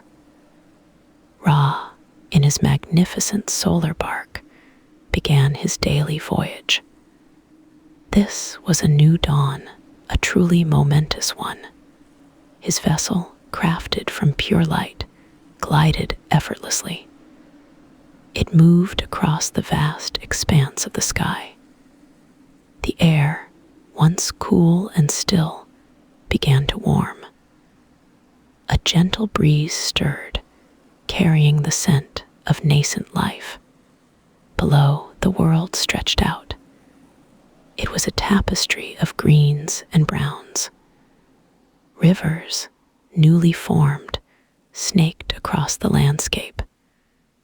Their waters shimmered, reflecting the sun's nascent glow. Ra's journey was not just a passage of light. It was a promise, a daily renewal. Each morning he would rise. Each evening he would set. This rhythm, a divine heartbeat, would govern the world. And with this rhythm came order. Mad, the very essence of balance, began to take root. She was not a goddess yet. She was a principle, an invisible force. She wove herself into the fabric of creation. Mad ensured that the rivers flowed. She ensured that the mountains stood firm. She ensured that the sky remained vast and open. Her presence brought a profound sense of peace. It was a deep, abiding harmony. The plants, once mere sprouts, stretched towards the sun. Their leaves unfolded, vibrant and green. Flowers, in a riot of colors, bloomed. Their petals unfurled, delicate and perfect. Animals, too, began to stir. They emerged from the newly formed forests. They ventured onto the fertile plains. Deer grazed peacefully. Birds sang their morning songs. A gentle hum filled the air. It was the sound of life, thriving, growing. The world was no longer just a void. It was a living, breathing entity. It was filled with purpose. Ra watched from his bark. He observed the unfolding beauty. His heart swelled with quiet satisfaction. This was his creation, his gift to the cosmos. It was a testament to his power. The sun climbed higher. Its warmth intensified. The world below basked in its embrace. Every creature, every plant, felt its life-giving touch. It was a universal blessing. The sky was an endless canvas. It was painted with shades of blue. Fluffy clouds drifted lazily. They cast soft shadows on the land below. The air was clear and crisp. Life flourished in every corner. From the smallest insect to the largest tree, each played its part. Each contributed to the grand design. Each lived in perfect balance. The concept of mad permeated everything. It was in the gentle sway of the trees. It was in the steady flow of the rivers. It was in the predictable cycle of day and night. It was a quiet order.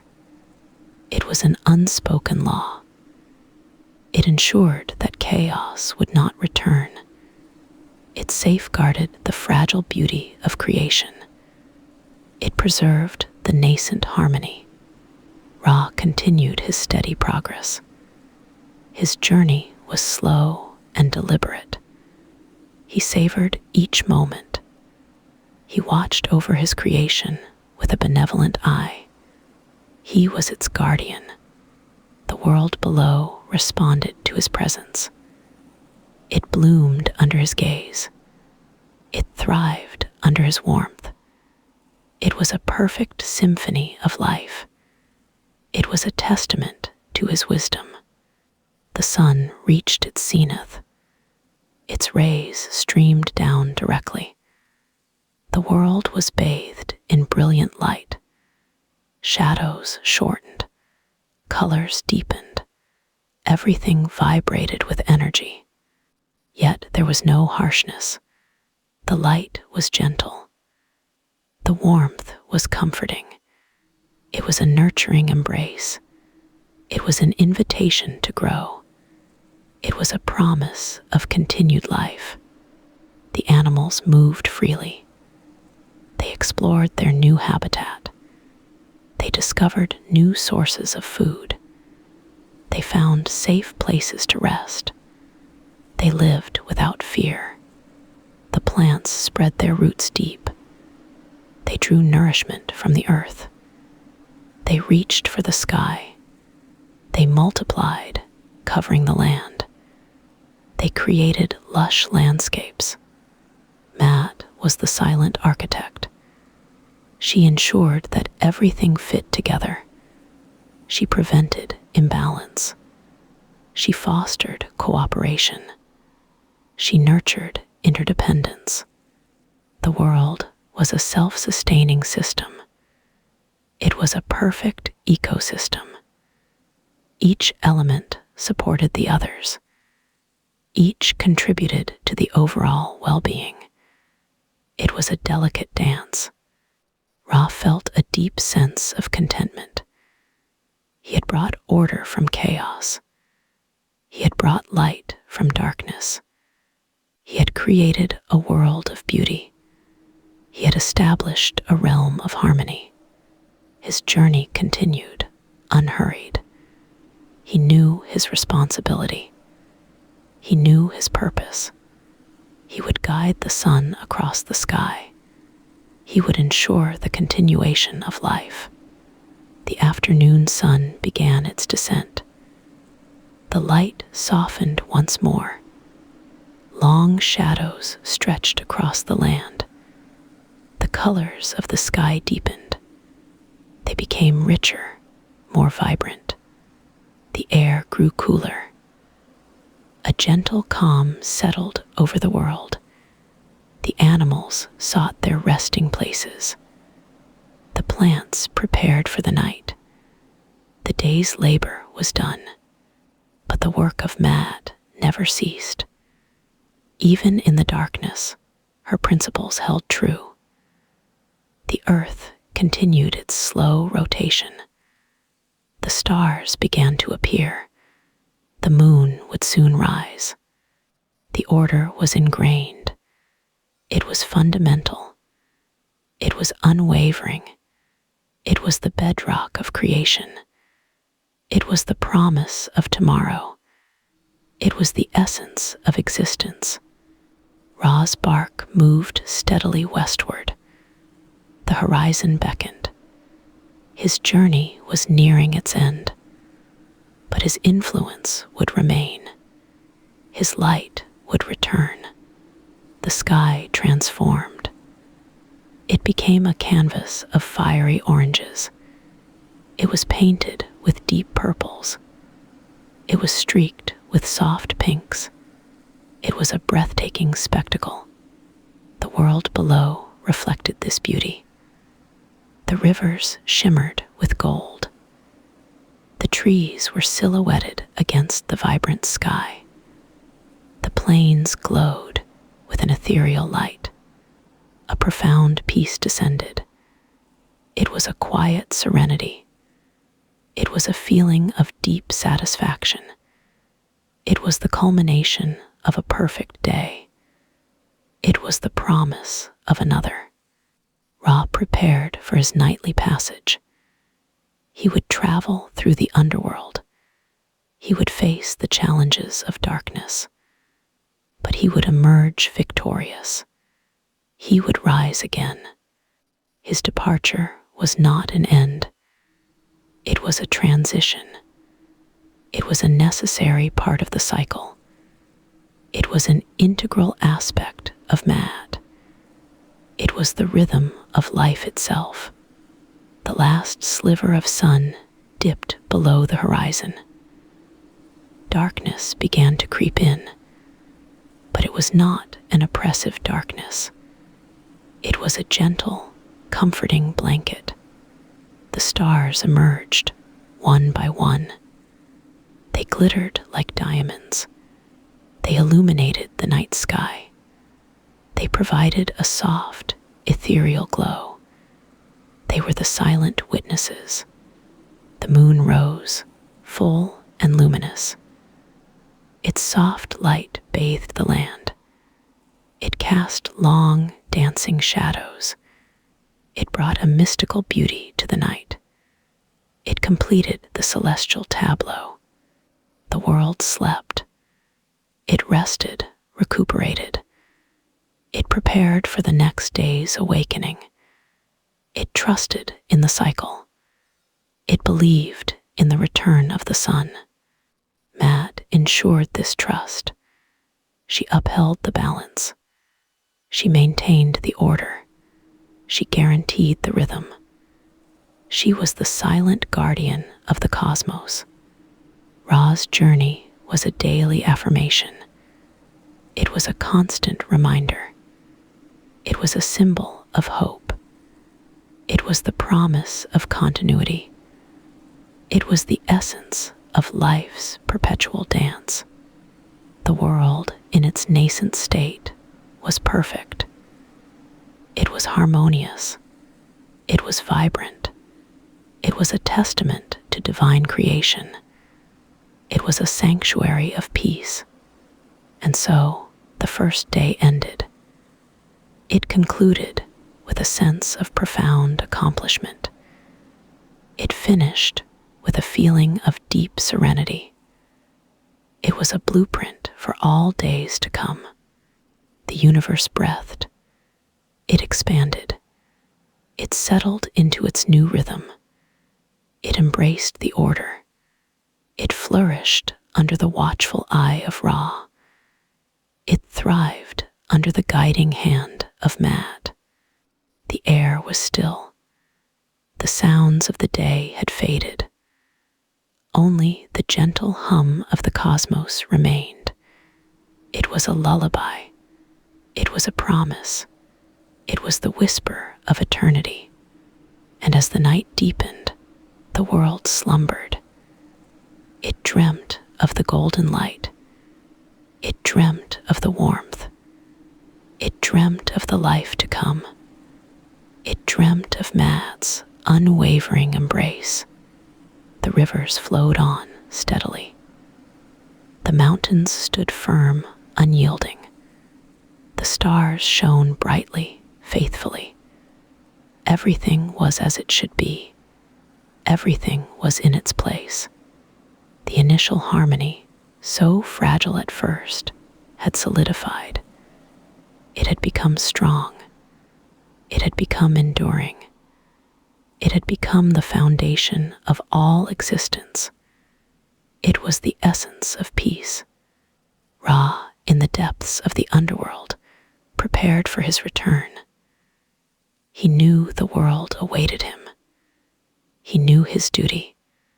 He knew his light would banish the darkness once more. And so the cycle continued. Day followed night.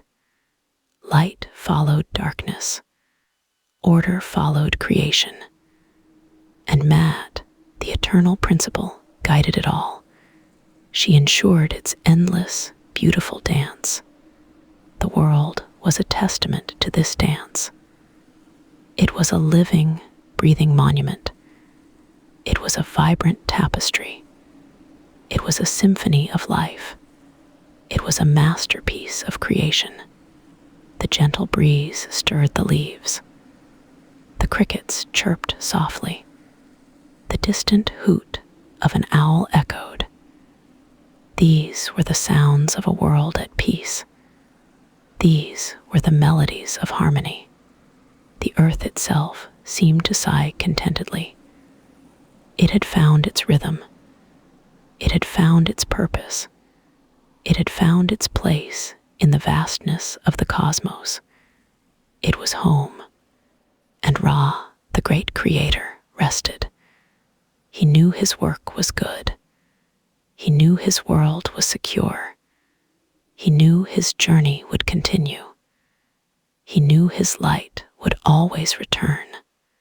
The first day of creation had been a triumph.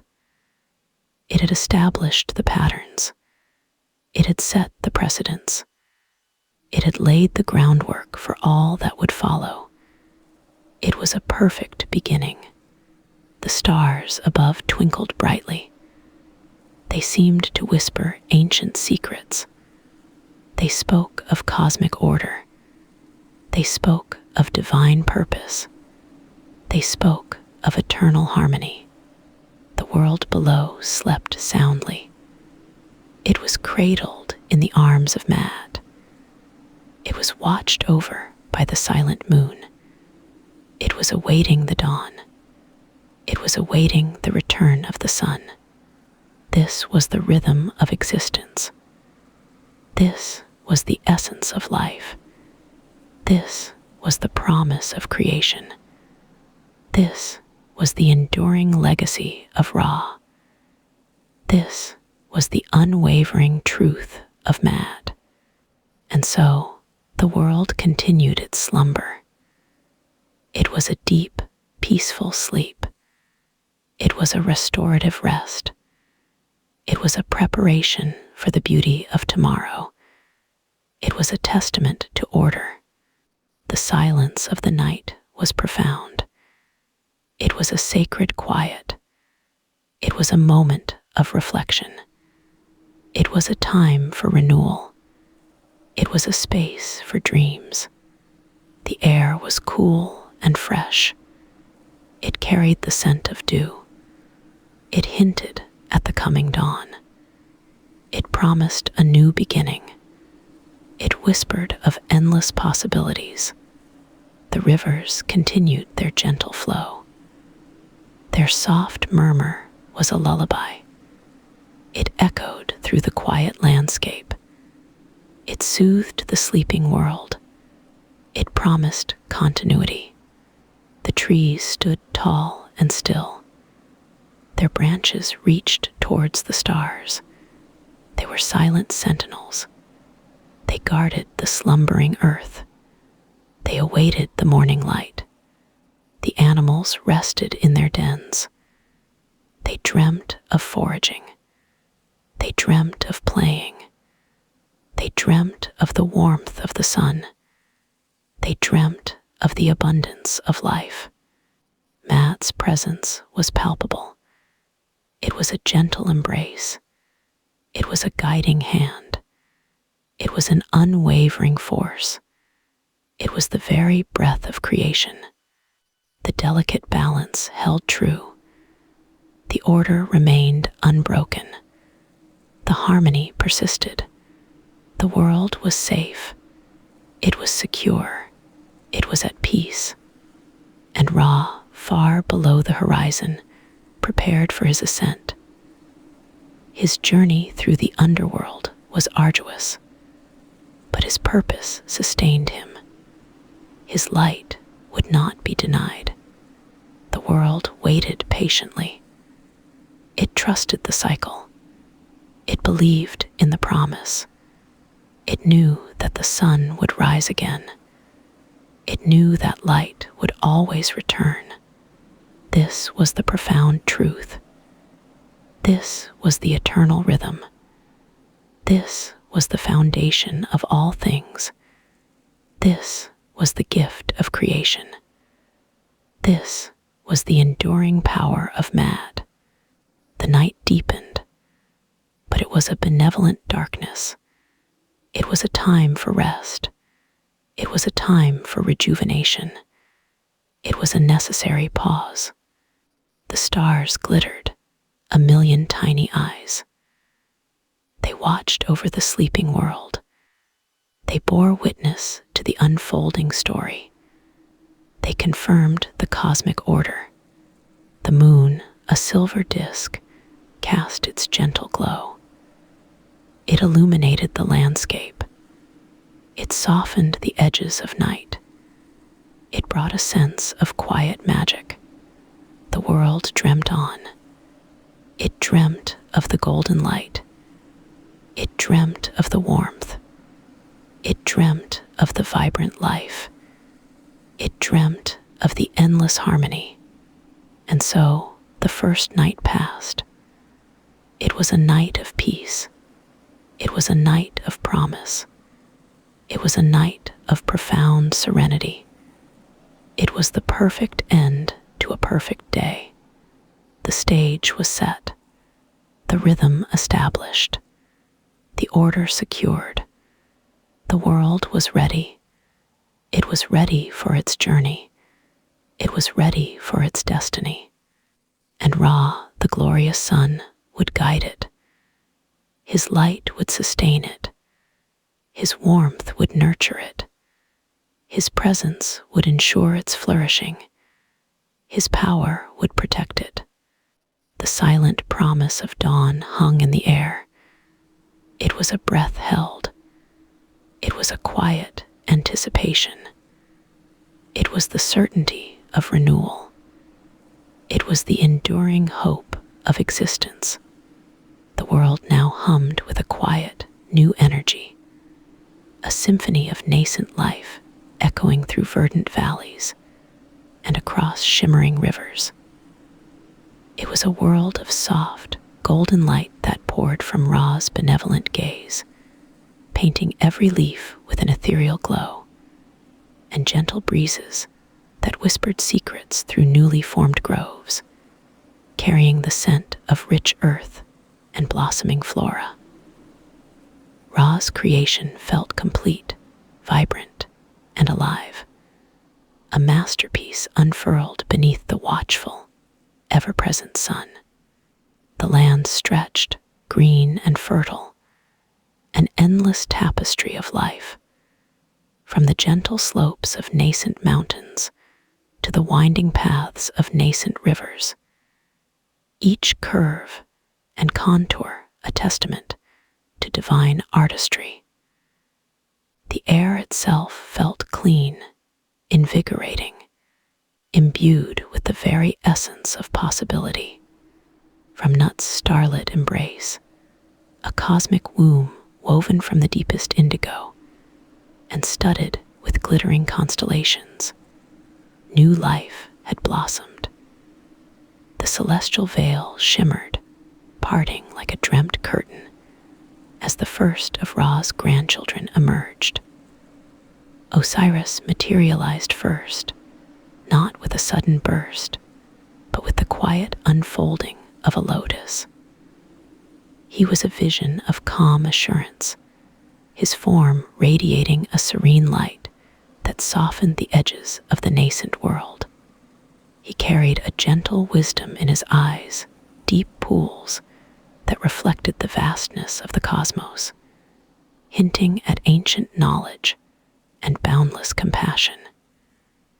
His presence brought a comforting sense of peace, a stillness that settled upon the land like a benediction, coaxing rivers to flow smoothly and trees to root deeply. The very air around him seemed to hum with harmony, a soothing balm to the new world's eager pulse. Then came Isis, his beloved sister and steadfast companion, her arrival marked by a subtle shift in the air, a faint shimmer of magic. Her spirit glowed with potent, iridescent light, like the iridescence of a dragonfly's wing, hinting at the vast wellspring of power within her. She possessed an innate understanding of the world's intricate workings, a profound empathy that allowed her to feel the heartbeat of every living thing. Her touch could heal not just the body, but the spirit, mending brokenness with a gentle warmth. Her words could soothe, flowing like a calm stream over troubled waters, bringing solace and clarity. Her laughter, when it rippled through the air, sounded like wind chimes played by the morning breeze, light and full of grace. She moved with an elegant fluidity, her garments seeming to flow around her like mist, woven from threads of moonlight and dew. Next, Seth burst forth, not a gentle emergence, but a dynamic explosion of energy. He was a vibrant, fiery presence, his form etched with raw power, like a storm cloud gathering on the horizon. His skin seemed to glow with an inner heat, and his movements were quick, decisive, always hinting at the boundless energy contained within. He was strong, powerful, and undeniably restless, his spirit a wild stallion chafing at the bit. His eyes, the color of a desert sunset, held a spark of untamed energy, a flickering flame that spoke of boundless ambition and an unyielding will. A certain wildness resided within his very being, an untamed spirit that resonated with the untamed corners of the New World, the harsh deserts, and the rocky peaks. He smelled faintly of ozone and dry earth, a scent of power barely contained. Finally, Nephthys arrived, a quiet shadow beside Seth, almost an echo of his vibrant intensity. Her emergence was subtle, like the deepening of twilight, her presence merging seamlessly with the background. She was loyal and observant, her gaze missing nothing, yet she rarely spoke. Her presence was often overlooked, a soft murmur in the grand symphony of the gods. Yet a deep well of understanding lay hidden within her, a silent wisdom that saw beyond the surface, recognizing the nuances and unspoken truths. Her touch was gentle, her expression often pensive, and she moved with a quiet grace, like a whisper carried on the night wind. She seemed to absorb the world around her, reflecting its complexities within her calm, knowing eyes. These four, born from the very fabric of the cosmos, from the union of Ra's light and Nut's embrace, were the first of the gods. They were Ra's grandchildren, destined to guide the unfolding world, to shape its destiny with their unique gifts. Each carried a unique essence, a distinct note in the grand chord of creation.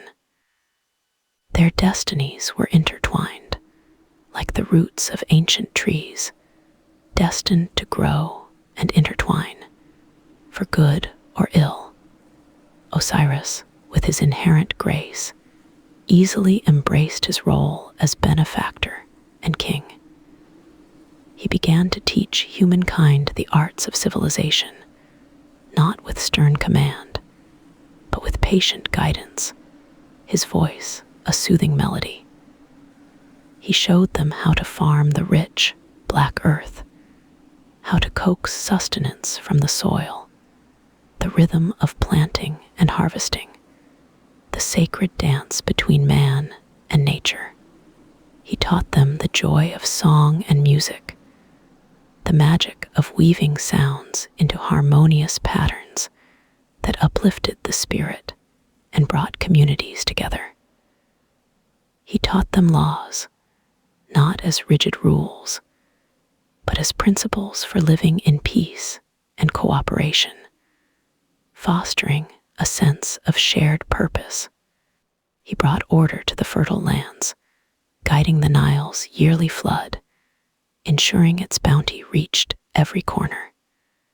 He instilled a sense of purpose in the hearts of mortals, showing them the dignity of labor and the beauty of creation.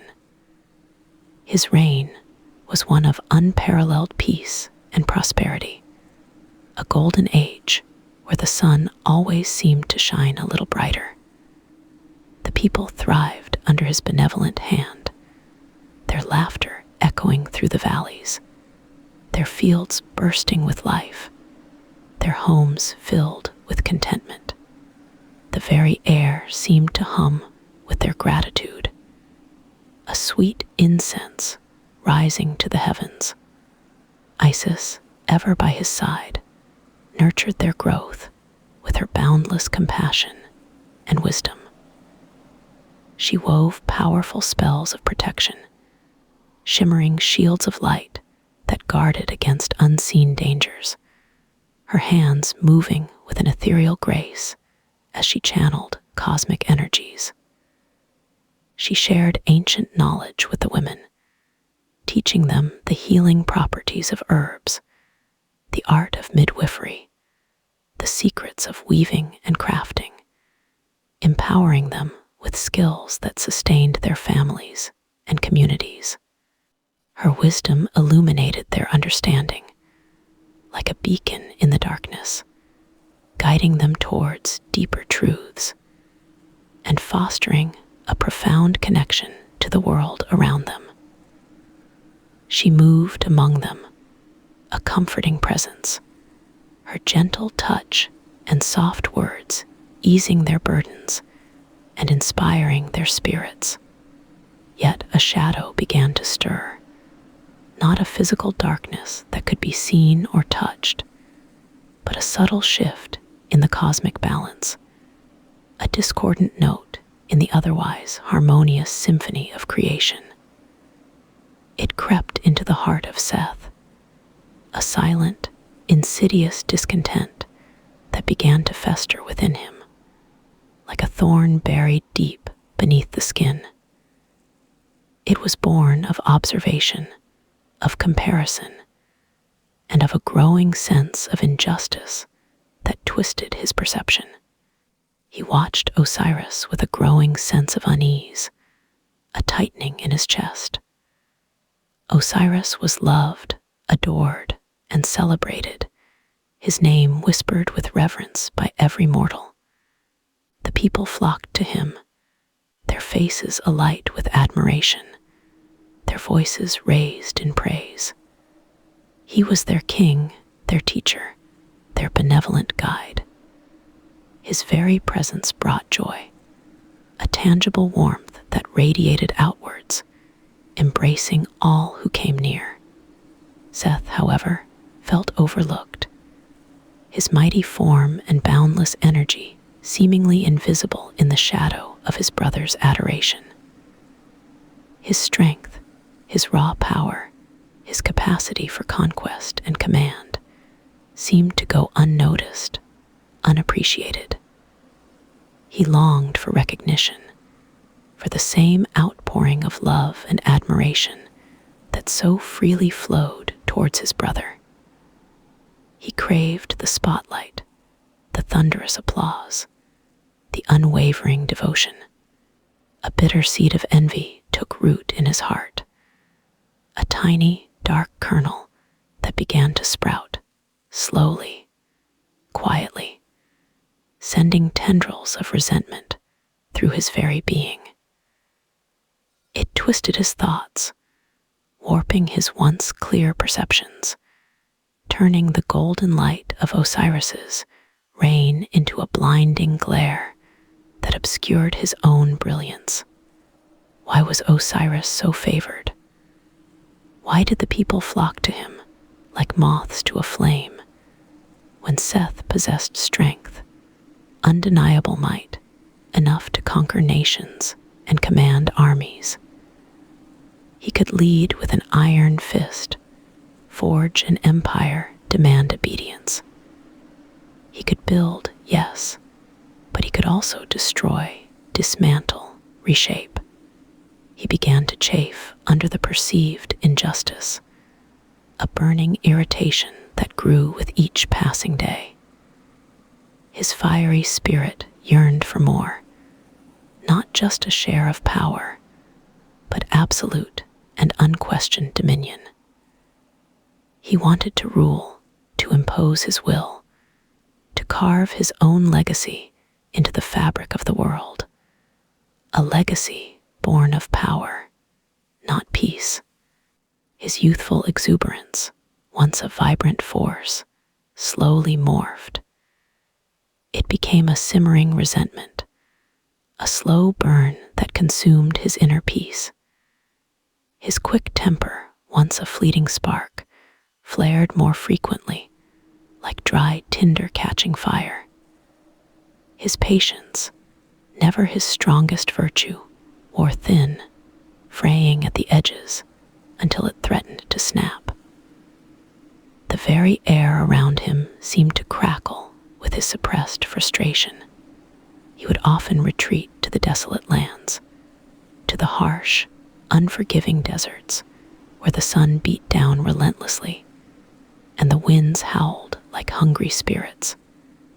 He sought solitude in their vast emptiness, a mirror to his growing isolation, a place where his inner turmoil could rage unchecked. There, the burning sands mirrored his inner turmoil, the endless dunes reflecting the shifting landscapes of his discontent. The vast emptiness offered a perverse comfort, a space where his wild energy felt at home. He practiced his combat skills with fierce intensity, his powerful blows kicking up clouds of dust, his roars echoing across the barren plains. He honed his formidable strength, his muscles coiling and uncoiling like steel springs, preparing himself for a conflict that existed only in his mind, yet felt increasingly real. He imagined himself victorious, triumphant over all perceived rivals. He envisioned himself in command, seated on a throne of power, his will absolute. Meanwhile, deep beneath the newly ordered world, far from the golden light of Ra and the gentle hum of creation, something ancient stirred. It was a primordial darkness, formless and terrifying, a leftover from the chaotic void that had existed before Ra's light had pierced the gloom. It lingered in the deepest abysses, in the cold, silent depths of the primordial waters of none, a realm untouched by order or form.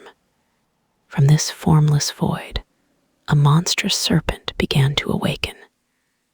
Its name was Apep. It was the embodiment of chaos, the very antithesis of all Ra had created, a festering wound in the fabric of existence. It had no discernible form, yet it was immense, its presence a crushing weight that bowed the very fabric of reality. It had no voice, yet its presence rumbled through the abyssal depths, a low, resonant vibration that spoke of ancient, unyielding hatred. Its very being was a negation of order, a primordial instinct to unravel all existence, to consume and destroy. Apep had been born of the primordial waters of none, a twin to creation, yet its opposite. It had always been there, lurking in the shadows, a forgotten nightmare. But now, with the world taking shape, with the intricate dance of order and life unfolding above, its awareness sharpened, its destructive urges intensified, like a hunger that had been dormant for countless eons, now rekindled. It coiled in the abyssal depths, a vast, unseen horror. Its scales, if it had them, would have been the color of utter darkness, absorbing all light, reflecting nothing. Its eyes, if it possessed them, would have gleamed with malevolent intent, twin pits of consuming hatred. A low, guttural hum emanated from its vastness, a sound that vibrated through the very fabric of the underworld, stirring the ancient dust of oblivion. It was a sound that spoke of ancient, unyielding hatred, a promise of absolute annihilation. Apep felt the new harmony above, the vibrant pulse of life, the shimmering light of Ra. It sensed the order, the balance, the intricate beauty of the created world. It recoiled from it, a visceral repulsion. It found it offensive, an affront to its very nature, a challenge to its primordial reign of chaos. Its purpose was simple, ancient, and terrifying: to consume, to devour the light, to extinguish every spark of life, every whisper of order, to plunge the cosmos back into eternal darkness, into the formless void from which it came, to reclaim its desolate dominion. It began to stir, slowly at first, a subtle ripple in the dark waters, a tremor in the abyssal depths. Then a powerful undulation, a slow, deliberate movement of immense, unseen coils. It stretched its vast, invisible body, its awakening sending tremors through the unseen foundations of the world. It yearned to rise, to breach the barriers between the abyssal depths and the vibrant world above. It yearned to strike, to unleash its destructive fury upon Ra's creation. It sought to challenge Ra's dominion, to usurp his place, to unravel the very threads of existence. It desired to extinguish the sun itself, to plunge the world into an eternal, cold night, a return to the primordial nothingness. Ra, ever vigilant, seated upon his celestial throne, woven from pure light and cosmic dust, sensed these burgeoning threats. His golden eyes, though warm with the light of creation, held a flicker of concern, a subtle shift in their eternal depths. He saw the discontent brewing in Seth's heart, a dark stain spreading across the vibrant tapestry of his grandson's spirit. He recognized the dangerous spark of envy, the insidious growth of resentment. He understood the destructive potential within his grandson. The raw power that, untamed, could shatter the very order he had established. He had hoped for harmony among his creations, a perfect balance of light and shadow, creation and renewal. He had envisioned a world of eternal peace, a testament to his boundless wisdom. But even in perfection, discord could arise, like a weed pushing through fertile ground. He also felt the ancient stirrings below, the chilling presence of Apep, a cold dread seeping up from the deepest abyss. The serpent's malevolent intent vibrated through the cosmic currents, a dissonant chord in his carefully composed symphony of creation, a jarring note that threatened to unravel the entire melody. Ra knew that maintaining Mad, the cosmic order, truth, and balance, would be an eternal struggle. It was not a static state, not a finished work, but a continuous effort, a constant vigilance against the forces of chaos. It required constant vigilance, a perpetual tending to the delicate scales of existence. He had created the world, brought it forth from the void, shaped it with his divine will. Now, he must protect it, not just from external threats, but from the darkness that could arise from within. He must safeguard the delicate balance, ensure that light triumphed over darkness, that order prevailed over chaos. He saw the challenges ahead, stretching before him like an endless desert. They were formidable, vast, and fraught with peril. They would test his strength, his resolve, his very essence. They would challenge his wisdom, pushing him to make difficult choices, to face the consequences of creation. He watched the sun set, painting the sky in fiery hues of orange, crimson, and gold, a final burst of glorious light before the encroaching night. The twilight deepened, shrouding the world in a soft, ethereal glow. The stars emerged, one by one, glittering like distant jewels scattered across a velvet cloth, each a silent witness to the unfolding drama. Beneath the calm surface of the world, unseen tensions simmered and brewed. The gentle hum of creation mingled with the low growl of chaos, a constant counterpoint. The stage was set, not for peace, but for future conflicts, for battles of will and power that would shape the very destiny of the newly born cosmos. The first stirrings of discord had begun, and the long, arduous journey of gods and mortals had truly begun. The sun, Ra's eye, pulsed with a gentle, golden light. It bathed the newly formed world in warmth. Ra surveyed his creation. He saw the burgeoning life, the verdant plains, the shimmering rivers. A profound sense of peace settled upon him.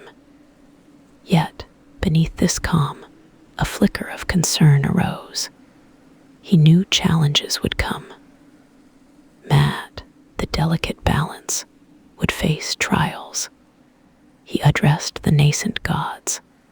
His voice, a soft hum, resonated through the cosmos. "My beloved children," he began, "and you, humanity, soon to awaken fully." His gaze swept over them all. Know this truth, etched into the fabric of existence. He paused, allowing his words to sink in. "I shall always protect Mad." A collective sigh of relief rippled through the divine assembly. Their forms, still somewhat ethereal, solidified slightly. They understood the gravity of his promise. Ra continued, his voice imbued with unwavering resolve. "The order of the world, this precious balance, will endure." He affirmed his commitment. "It will endure through all ages." He spoke of the cycles. The world will not remain in perpetual daylight. His words were gentle, yet firm. Night will descend, bringing shadows. The gods, accustomed to Ra's constant illumination, stirred uneasily. They had only known his brilliant presence. This concept of darkness was new. Ra sensed their apprehension. He offered reassurance. "But fear not the coming dark." His tone was soothing, like a gentle breeze. "For even in darkness, my vigilance remains." He explained the purpose of night. It is a time for rest, for rejuvenation. He looked kindly upon them, a time for dreams. He spoke of the sun's journey. "Each evening, I will embark on my celestial bark." His voice painted a vivid picture. "I will journey through the Juat." The Juat, the underworld, was a realm of mysteries. He would face its challenges. He would conquer its denizens. And with the dawn, he promised, "I shall return." His words were a balm. Renewed, revitalized, and ready to illuminate your world once more. The cycle, he explained, was not an ending. It was a rhythmic pulse. It was the very breath of existence. He spoke of the stars. "During my nightly voyage," he said, "the stars will be your guides." They would be distant, watchful eyes. They would glimmer like diamonds. They would bear witness to his journey. He spoke of the moon.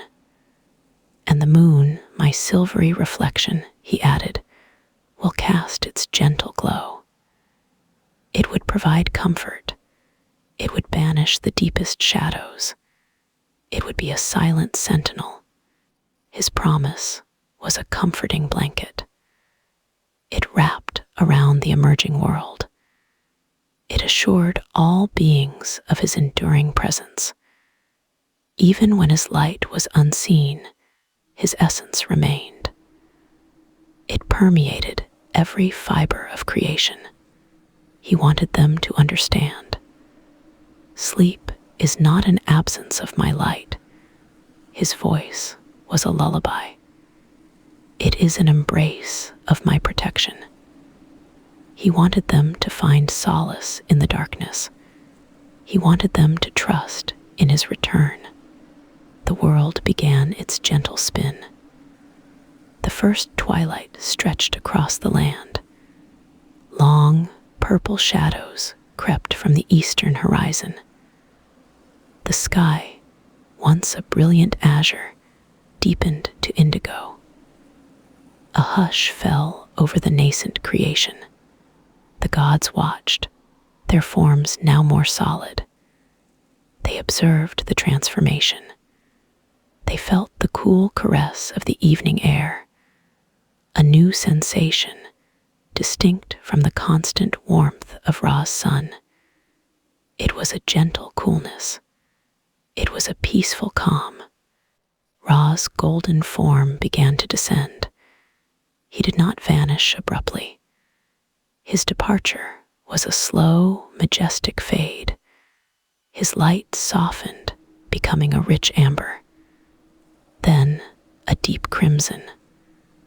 Finally, a tender rose. The first stars began to prickle through the darkening canvas. They twinkled, shy and hesitant at first. Then, with growing confidence, they blazed forth.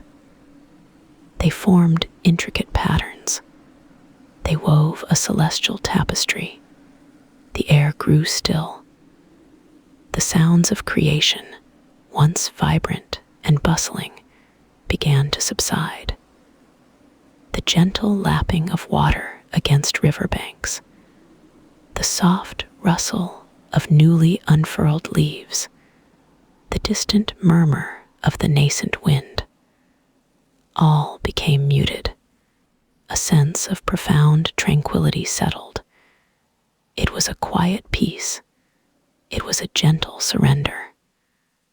The world, for the first time, prepared for rest.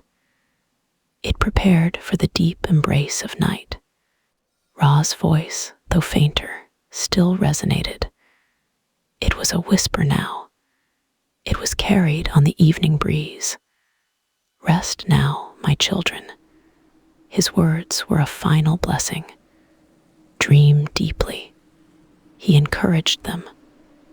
Let your minds wander in the realm of dreams. He explained their purpose. For dreams are pathways. They were pathways to understanding. They were pathways to inner knowledge. He spoke of the wisdom found in slumber. In your dreams, you may find solutions. He promised insights. You may receive guidance. They were not mere fantasies. They were profound experiences. The gods, guided by his words, began to settle. Their forms softened. Their bright eyes grew heavy. They leaned against each other. They found comfort in proximity. Humanity, still in its nascent stage, also responded. They lay down upon the soft earth. They felt the cool soil beneath them. They looked up at the emerging stars. A sense of wonder filled them. The first human dreams began. They were simple at first. Images of the day's gentle warmth. Visions of Ra's receding light. A feeling of profound safety. A deep, abiding trust. The world truly slept. It was a sleep of innocence. It was a sleep of pure potential. Ra, from his unseen vantage point beneath the horizon, watched over them all. His presence, though hidden, was palpable. His journey through the Jewett began. It was a perilous journey. It was fraught with challenges. But he faced them with unwavering determination. He knew his return was vital. He knew his promise must be kept. He battled the serpent Apophis. He navigated the treacherous waters. He overcame the guardians of the underworld. Each victory affirmed his power. Each triumph cemented his resolve. And as he journeyed, he thought of his creation. He thought of the sleeping world. He thought of the gods and humanity.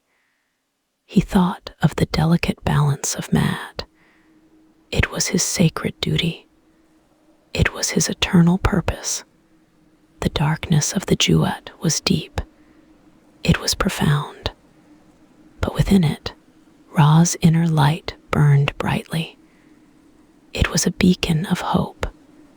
It was a testament to his strength. He knew that the world needed this cycle. It needed the rest. It needed the renewal. It needed the time for contemplation. It needed the space for quiet growth. The absence of his direct light was not a void. It was an opportunity. It was a chance for self-discovery. It was a period for introspection. It was a time for internal illumination. The stars above the sleeping world continued their silent vigil. They sparkled like countless eyes. They bore witness to the great cosmic dance. The moon, a crescent of pearly light, cast long, silvery shadows. It illuminated the quiet landscape. The rivers flowed on, their murmurs a soft lullaby. The trees stood tall, their branches swaying gently in the unseen breeze. The mountains, ancient and stoic, watched over it all. A perfect harmony settled upon the land, and in the depths of their slumber, the gods and humanity dreamed. Some dreamed of the sun's warmth, others of the cool, refreshing waters. Some dreamed of new ideas, others of peaceful existence. Ra's promise echoed in their subconscious minds. It was a comforting hum. It was a gentle whisper. I shall return. They trusted his words. They believed in his unwavering commitment. The night deepened. The air grew cooler. A profound silence enveloped the world. It was a silence filled with possibility. It was a silence pregnant with dawn. And then, as if on cue, the first hint of light appeared. A faint blush on the eastern horizon. It was a delicate pink. It was a promise of what was to come. The stars began to fade. Their brilliant sparkle diminished. The moon, a pale ghost, still lingered, but its reign was drawing to a close. The colors deepened. The pink became orange. The orange a fiery red. The sky was ablaze with the promise of a new day. Ra was ascending. He was returning. His golden bark broke through the horizon. It rose majestically. It illuminated the world once more. His light, warm and life-giving, spread across the land. The world began to stir. The rivers sparkled. The birds began to sing. The trees stretched their branches towards the light. Life reawakened. The gods awoke, refreshed and renewed. Their forms glowed with vigor. They greeted the returning sun with joy. They felt his protective embrace. Humanity, too, opened their eyes. They felt the warmth on their faces. They saw the golden light. A sense of gratitude filled them, a deep sense of peace. Ra's promise had been kept. The cycle was complete. And as the sun climbed higher in the sky, Ra's voice, strong and clear, resonated once more. I am here. It was a simple statement. It was a profound truth. And I shall always be. His words were a timeless echo. They settled over the world. They They became part of its very essence, the cycle of day and night, the promise of protection, the comfort of his enduring presence, all intertwined, all forever. This was the rhythm of existence. This was the gift of Ra, a world in balance, a world protected, a world that could rest, knowing its creator watched over it. And so, the world continued its journey, cradled in the eternal promise of Ra's enduring love. It was a love that transcended darkness. It was a love that brought forth light. And it was a love that promised renewal with every rising sun. A peace settled over the land, deep and profound. It was the peace of knowing. It was the peace of being. It was the peace of Ra's unwavering care. And sleep, blessed sleep, became a sacred sanctuary, held within the embrace of his eternal vigilance. If these whispers brought you rest, you're welcome to subscribe for more calm tales. A gentle, like also guides fellow night owls here.